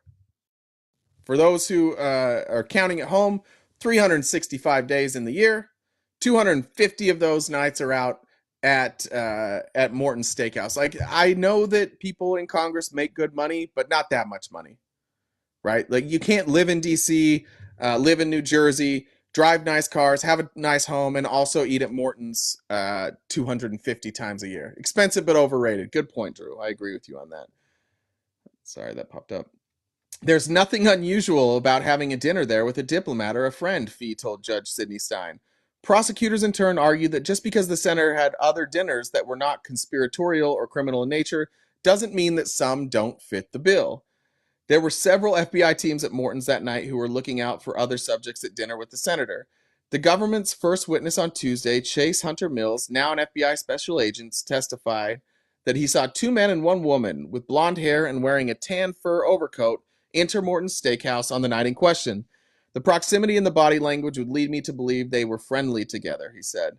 Late Tuesday night, the U.S. Attorney's Office for the Southern District of New York released video and still pictures documenting the Morton's Steakhouse dinner that were presented as evidence earlier in the day.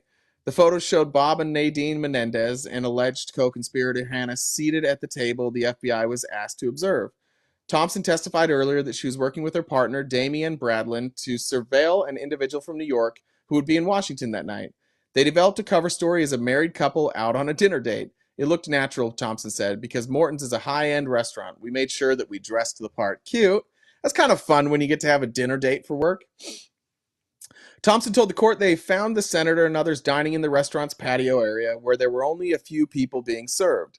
The investigators got themselves a table 2 arms lengths away, she said, from the group they were observing. 2 arms lengths, 6 feet. See, connected it to the last story. At the dinner table, Thompson observed the senator pour a bottle of wine, and there were also cigarettes and cigars, she testified. Can you smoke? I guess they're on the patio. I guess you can smoke. Can you smoke cigarettes on a patio? That's That's tough. I wouldn't want to be eating with cigarette smoke around. They appeared to be getting along just fine, she said. Based on the laughter and what we heard, it made me think they were getting along. We dined just like them. Bradlin took photos of her with the subjects table in the background, using their married couple cover to instead document their surveillance.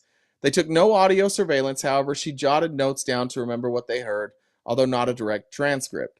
Asked by Fee if they observed anything that suggests the subjects of their surveillance were trying to avoid being photographed or observed, both Mills and Thompson said they certainly did not. So we're going to have some crazy stories coming out of this Bob Menendez story. He was surveilled since 2019. When did we hear about this? Like fall of last year in 2023.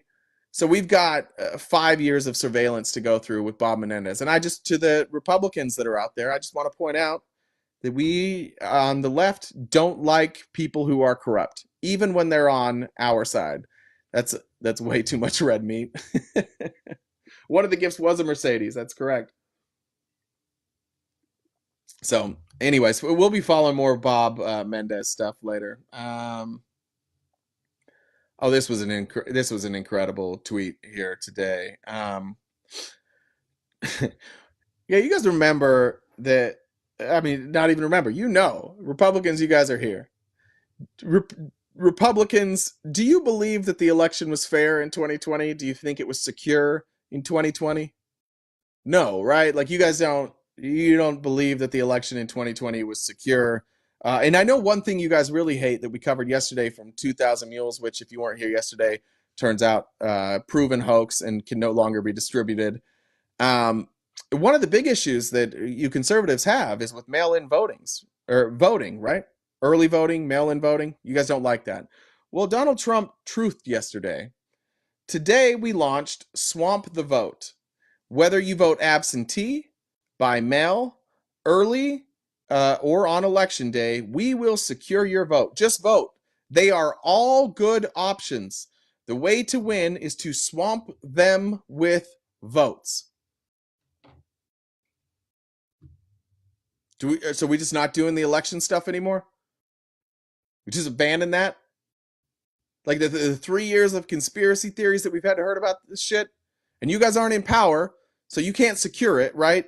You're saying that like it won't be, it's not fair. It's the Democrats. They were so corrupt. You didn't prove any of that corruption. You didn't make any substantive changes. And now we've got Donald Trump saying they're all good options. It's all good. Guys, just vote however you want to. And to call it swamp the vote is fucking weird. It's really weird. This was retweeted and discussed also by Carrie Lake, who astonishingly in Arizona now has also taken up this same rhetoric. Like, yeah, we're just not worried about mail-in voting anymore. We're good. Republicans, anybody? Get mad at them. You guys cannot be mad at me for saying this shit for 3 years and then not be mad at Trump. You don't get to do both. We don't get to do both, folks. That's a Republican Party for you. No rhyme. Like, honestly, guys, you're on two different positions. Trump is taking both. Trump will be at his next rally talking about the election being stolen and unfair and rigged. And then he's on Truth Social like, hey, don't fucking worry about it. Here, MAGA, MAGA, MAGA, MAGA. Maybe I do need Felice to bring up MAGA. There were some people that said like we got less opposition when Felice showed up. It's not true. I had run out of opposition before Felice came up, but I do think that there's something about these conservative men. They just don't respect women enough that they think they're going to be able to come up and like outsmart Felice. I think that's what happens. I think that's why we don't get him up when Felice isn't here. Let's go to. Oh yeah. Give me 1 second. Let me pull this up. And I'll probably be ending early today, guys. If we're not going to get opposition, I don't think my voice is going to make it. What was this titled?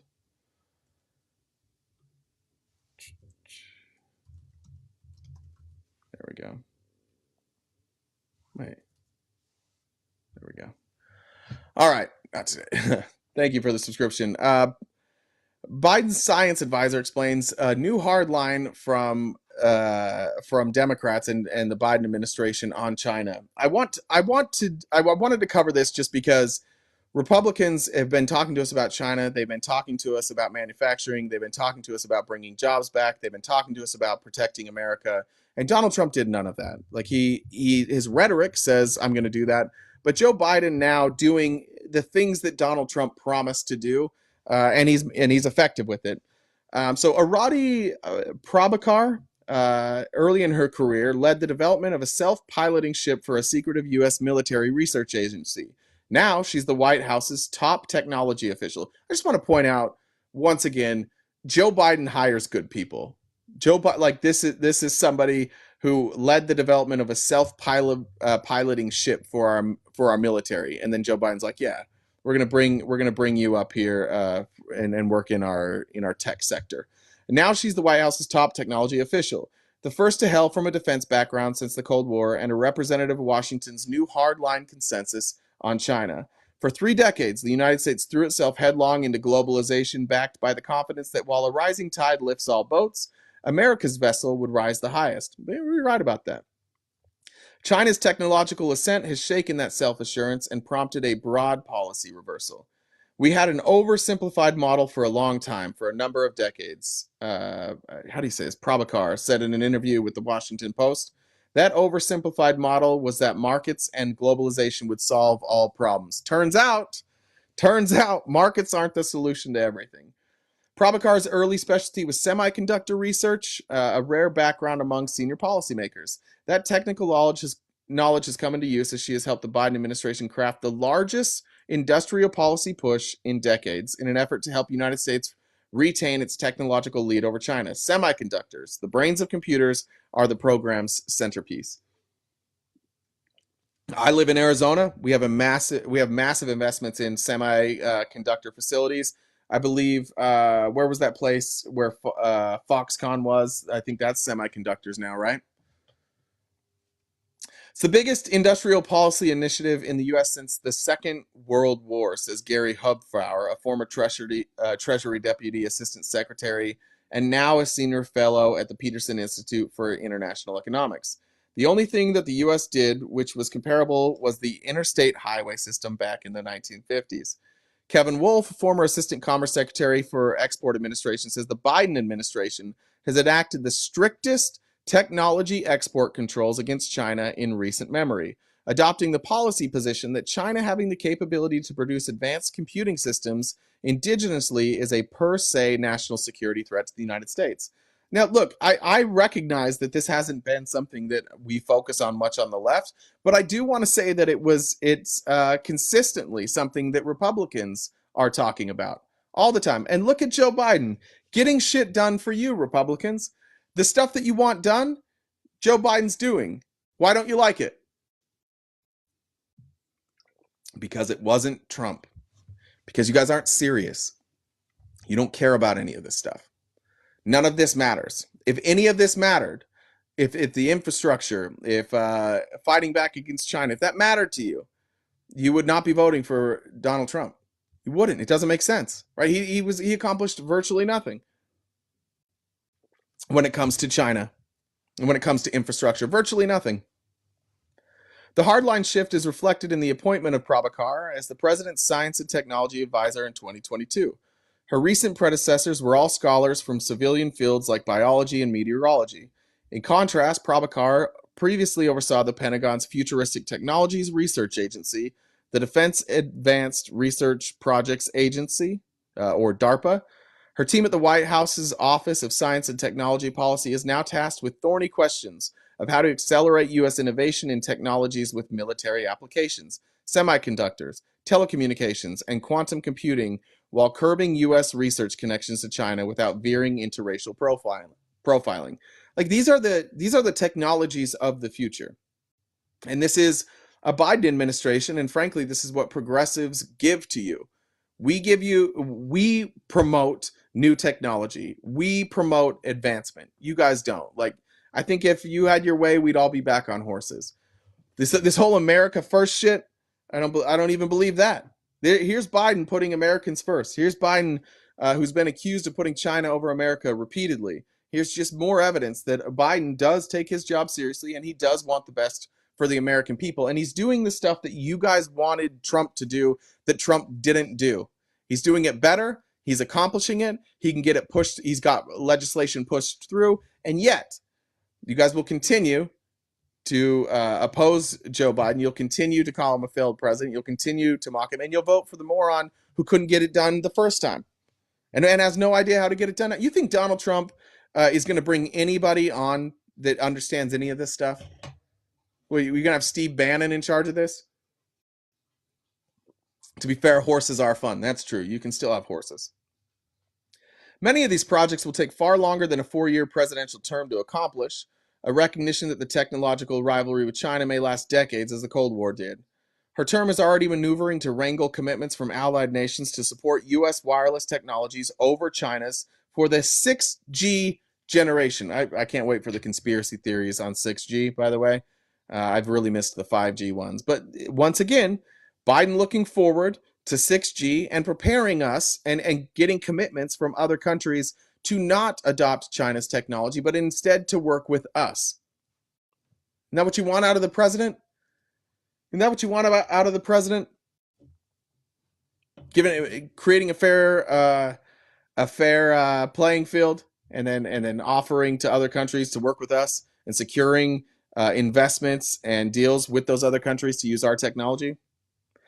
It is the right time to start lining everyone up, Prabhakar said about building a 6G coalition. Her office sits in the Eisenhower Executive Office building on the White House grounds, down a hallway, checkered black and white like a chessboard. The Bruce Springsteen lyric, "Meet me in a land of hope and dreams," is emblazoned across the wall. After immigrating to the United States from India with her parents as a child, Prabhakar earned a PhD in applied physics from the California Institute of Technology, then strayed from the academic career path. She was working at DARPA in '86 at the tail end of the Cold War. The Soviet Union ended while I was at DARPA, and so I saw what an enormous shift started in how we thought about national security. Following the dissolution of the Soviet Union in '91, one of her colleagues went to brief General Colin Powell, chairman of the Joint Chiefs of Staff, about submarines, only for Powell to remark that they didn't care about submarines anymore. Washington downsized its military and embraced globalization, secure in its position as the unquestioned world leader. We were riding high, Rob Atkinson, founder of Information Technology and Innovation Foundation. We were at the center of the internet and the IT economy. China was nothing. We assumed that would continue in perpetuity. And therein lies the problem with conservatism. As has been the case in the entirety of our country's history, every time we want to get better, it's conservatives holding us back. Every time we want to evolve, it's conservatives holding us back. This is a conservative government official in Colin Powell, part of the Bush administration, out here saying, like, we accomplished it. Remember the mission accomplished sign before we were done with Iraq? That's what this feels like, because that's what happens. They want to be able to, one, hang their hat on achievement, and two, stay where they're at because they can't understand new technology. It's just like if all your grandparents, like, I remember when my parents, when they got off of cable and they went to streaming, it was a nightmare. Like twice a day I had a phone call from my parents. They just could not figure out how streaming worked. They couldn't figure out how to use their Apple TV or Amazon TV, whatever they had at the time. I don't remember, but they would call every day, right? It's hard. I get it. And I'm a boomer when it comes to technology, so I get it too. But good to see Joe Biden, the oldest president in history, having a team that is focused on innovation and focused on the future. China's unexpected emergence as a serious technological rival has prompted a return to Cold War-like chill. President Donald Trump began the pivot, launching a trade war against China. Since arriving in the Oval, President Biden, who criticized those policies at first, has surprised many by doubling down on Trump's tariffs and export controls, though with more measured rhetoric and a focus on multilateral cooperation. This part stood out to me. We talked about this a couple weeks ago when Biden announced tariffs. I do not like tariffs. I still actually think that is ultimately going to be a bad move. I think there are other ways of handling international trade. But again, you guys don't like Biden. He's doing what Trump did, and he's making it better. He's taking the tariffs that you guys loved, he's adding to it, he's adding innovation, and he's making sure that in the future, the United States will be ahead of China. Well, what Trump did is just like retaliatory shit, right? That's all. He's just like, I'm going to charge China money. What did he think was going to happen? And Republicans, what did you think was going to happen? And this is why we had problems with tariffs in the first place, because you're putting tariffs there for what reason? Was China going to stop innovating because we had tariffs? Hell no. China was going to go into other markets. They were going to try and get it, and they were going to try and get backdoors into the United States market. They know what they're doing. So Joe Biden, rather than playing this protectionism shit that Republicans have all the time, build the wall, America first. We're nationalists. All this protectionism, all this fear is exactly why Donald Trump got nothing done. But Joe Biden and this progressive administration is saying we will not stop progressing. We're not going to just ride our own coattails. We're not going to just sit here and admire our work. We are going to prepare for the future. That's a beautiful thing. If you are a Republican, you should be standing up applauding this. This is everything that you wanted Donald Trump to do, only it's Joe Biden doing it because Donald Trump couldn't. Let's see. National Security. Wait, did I do that? Yeah, National Security Advisor Jake Sullivan announced in September 2022 that the United States could no longer just maintain a relative technological lead over rivals and must maintain as large of a lead as possible. Soon after, the Commerce Department, led by Gina Raimondo, fired a fusillade of fusillade? Fusillade? I don't even know what that word means, but it's beautiful. Of technology export controls at China. Prabhakar's team has been working on a longer-term research and development strategy, including directing research projects in quantum computing, cancer treatment, and trying to wrangle multiple agencies to cooperate to squeeze out more radio spectrum for emerging technologies in an effort to get a jump on 6G in competition against China. Remember, I just want to draw this dichotomy. I think it was maybe 2 months ago, as Biden's team is saying, we got to move to the future. Do you remember Trump at a campaign stop talking about AM radio 2 months ago and how we need to save AM radio and how Biden's team is trying to get rid of AM radio? This is what they're talking about. They're saying hey, that's an outdated technology. All these AM radio stations, you could just broadcast on the internet. You can do all of that. But again, there's just a group of people that drive or sit around and listen to their AM radio, and they don't want it to go away. So that's what Trump was talking about here. And again, all they're doing is they're trying to get people to phase out of that. They're not saying you have to get rid of it, just phase out of it. And there's nothing Republicans hate more than a new technology. The Biden administration has also leaned hard into industrial policy in key technological sectors such as chips and telecommunications gear, with the help of $52 billion in funding from the bipartisan Chips and Science Act. Nobody in the box. Still no Republicans in the box. It's a cowardly day for you. Ken Zita, a telecom expert who advised the Biden administration on industrial policies, said Washington was making the leap from no industrial policy. Just let me hear that again. That the Biden administration is making the leap from no industrial policy to having one. That's the leap we had. We went from Trump, no fucking policy, to having a policy. And again, this is a guy who ran on, I'm going to bring American manufacturing back. We have to have a great reset with our industrialization. I'm going to bring American jobs back. I'm going to prepare us for the future. Had no plan. They've had to take it from whole cloth and say, what can we do? Where can we act?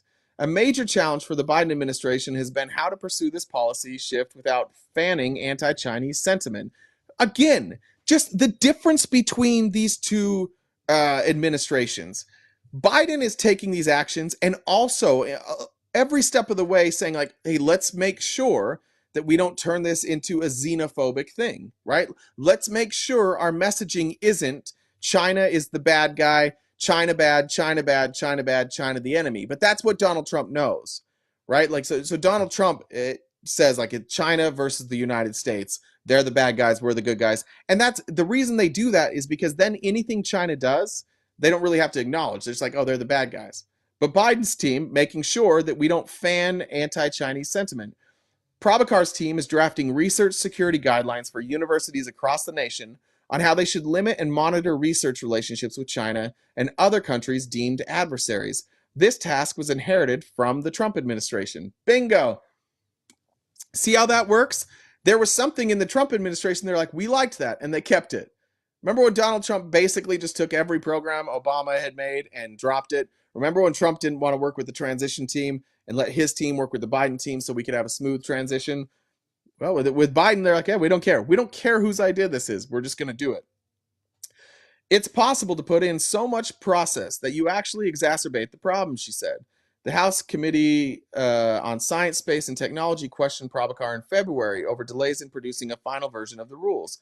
She told the committee that drafting the regulations had turned out to be more complex than expected. Doing this in a way that respects every individual, their rights as an individual, and respecting their dignity, I think is critically important, she said. Not exacerbating anti-Asian bias in the environment that we are in is absolutely key. And you know that made Republicans mad. If you remember this hearing at all, this was just like DEI shit, right? Oh, all you guys are worried about, all you're worried about is making sure that nobody's feelings are hurt. Let me check. Looks like some comment came in real quick. Robert says they hate school. They hate school shooting survivors more than new technology. Oof. True. Oof, though. Oof. There's a couple that came in here. Tanner. Sorry, guys. That was a little late. Firstly, 50% discount due to no police. That's fair. More importantly, isn't it about time Republicans admit they screwed up in not allowing Garland to be on SCOTUS? They will never admit that, but I agree with you. And Dustin says it's nice to have a good old-fashioned RTP stump speech against Trump. So thanks for showing up today, Broseph. You're welcome. It's been a while since I've done a stump speech against Trump. The draft guidelines issued by her office for comment call for research institutes, training programs to include instruction on the importance of non-discrimination as a guiding principle, though it isn't entirely clear what this would look like in practice. More broadly, the Biden administration's approach to China has its share of skeptics. Some foreign governments suspect the export controls are more about trade protectionism than national security necessity. When I do travel, and by overseas I mean Taiwan, Japan, Korea, Switzerland, Germany, the Netherlands, UK, allied countries, almost to a person, they don't really understand what the national security objective is that the U.S. government is trying to accomplish with all these new controls, said Wolf, the former Assistant Commerce Secretary. Some, such as Atkinson, say the grants for building new U.S. technological hubs have been distributed too diffusely. The whole point of this was you can't have 50 places, he said. There's not enough money. There's not enough technology to go around. Prabhakar defended these measures as part of a carefully considered long-term plan to ensure U.S. competitiveness, also to ensure we don't have monopolies. It's important to say that it's a really carefully calibrated strategy. It's not saying we're going to roll up the sidewalks and never trade with anyone else around the world. It's very globally engaged, working with our allies and partners. So there we go. I didn't think that was a weird way to end. I didn't think that's how that was going to end. I'd forgotten that. So another win for the Biden administration, accomplishing the goals that the Trump administration had outlined, but was unable to accomplish. And again, it's not just because Republicans are conservative and they don't want to change anything. It's also because Donald Trump surrounded himself with morons and sycophants, and there was no chance they were going to get this shit done. Let's see, 11:30. Is there any other ones I want to cover? Oh yeah, this one was interesting. This is the last thing, guys. Unless we get opposition, this will be my last story, and then I'm gonna bounce. But in new polls today, this is from Decision Desk, and this is a cumulative of polls. Biden has now taken the lead based on 36 polls in Wisconsin, and this is big because Trump actually had a sizable lead in Wisconsin up through. Shit, this one's not interactive. I can't remember what the date is. But you've seen a massive decline in support for Donald Trump in the last 2 months. Now we see Biden leading 45.7 to 44% on average in these polls. But what we're seeing this as in every swing state, all of Trump's leads have lessened, and in some places where it was neck and neck, now Biden is taking the lead. It's kind of what we expected, and it should be expected after a guilty verdict. But the closer we get to the election, the more engaged people are. I think the more accurate the polling will get, and even then, I think the polling is going to be like the outcome of the state might be right, but I think the actual numbers that they get are going to be skewed. I'll continue to say it. I really do think Biden is going to win by large margin, much larger margins than people expect. I think it will be a comfortable win for Joe Biden in November. But just wanted to throw that out there. We discussed Wisconsin earlier. Those white nationalists up there celebrating graduation aren't going to be happy about those new poll numbers. Gotcha. Sorry, just checking a message from Jen. So, that being said, I may jump in live a little bit later. My voice is not going to make it, and we still have 2 more days. So I apologize for cutting it short for you guys today, but that's about as much as I can take. Take care of yourselves. We'll be back tomorrow morning and every weekday morning, 9:30 a.m. to 1 Pacific Standard Time. If you'd like an invite to the Discord, shoot me or Jen or any mod message. I keep saying just me or Jen, but any mod has access to the invite for Discord. So anybody in here, any of the mods that you see there, you can send them an invite. I'm just slow to get those sent out. But I'll see you guys tomorrow morning. I may see you later today on somebody else's live. We'll see what happens. I appreciate you being here with me. I'll check comments one more time. I think we're good. Maybe not. Oh, that was Dustin again. Hold on. Let me read a Dustin one. I want to call attention. Oh, yeah. This is good. I want to call attention to John McEntee. He was head of the Presidential Personnel Office for Trump. Now he's putting together the Presidential Personnel Database for Project 2025. He's also a scumbag, and he also makes really shitty Instagram and TikTok videos. If you guys know who we're talking about, it's the whatever his dumb thing is, like the right stuff dating guy. Anyways, that's it for me today. I will see you guys tomorrow morning. Felice will be back. Thank you for the support. I hope you guys have had a fun day. Thank you, Benny, actually, for getting this streamed today. Jen has to go sit through, I think, a graduation or something she's not excited about. And so, Benny, thank you for stepping in and helping Jen. Mod.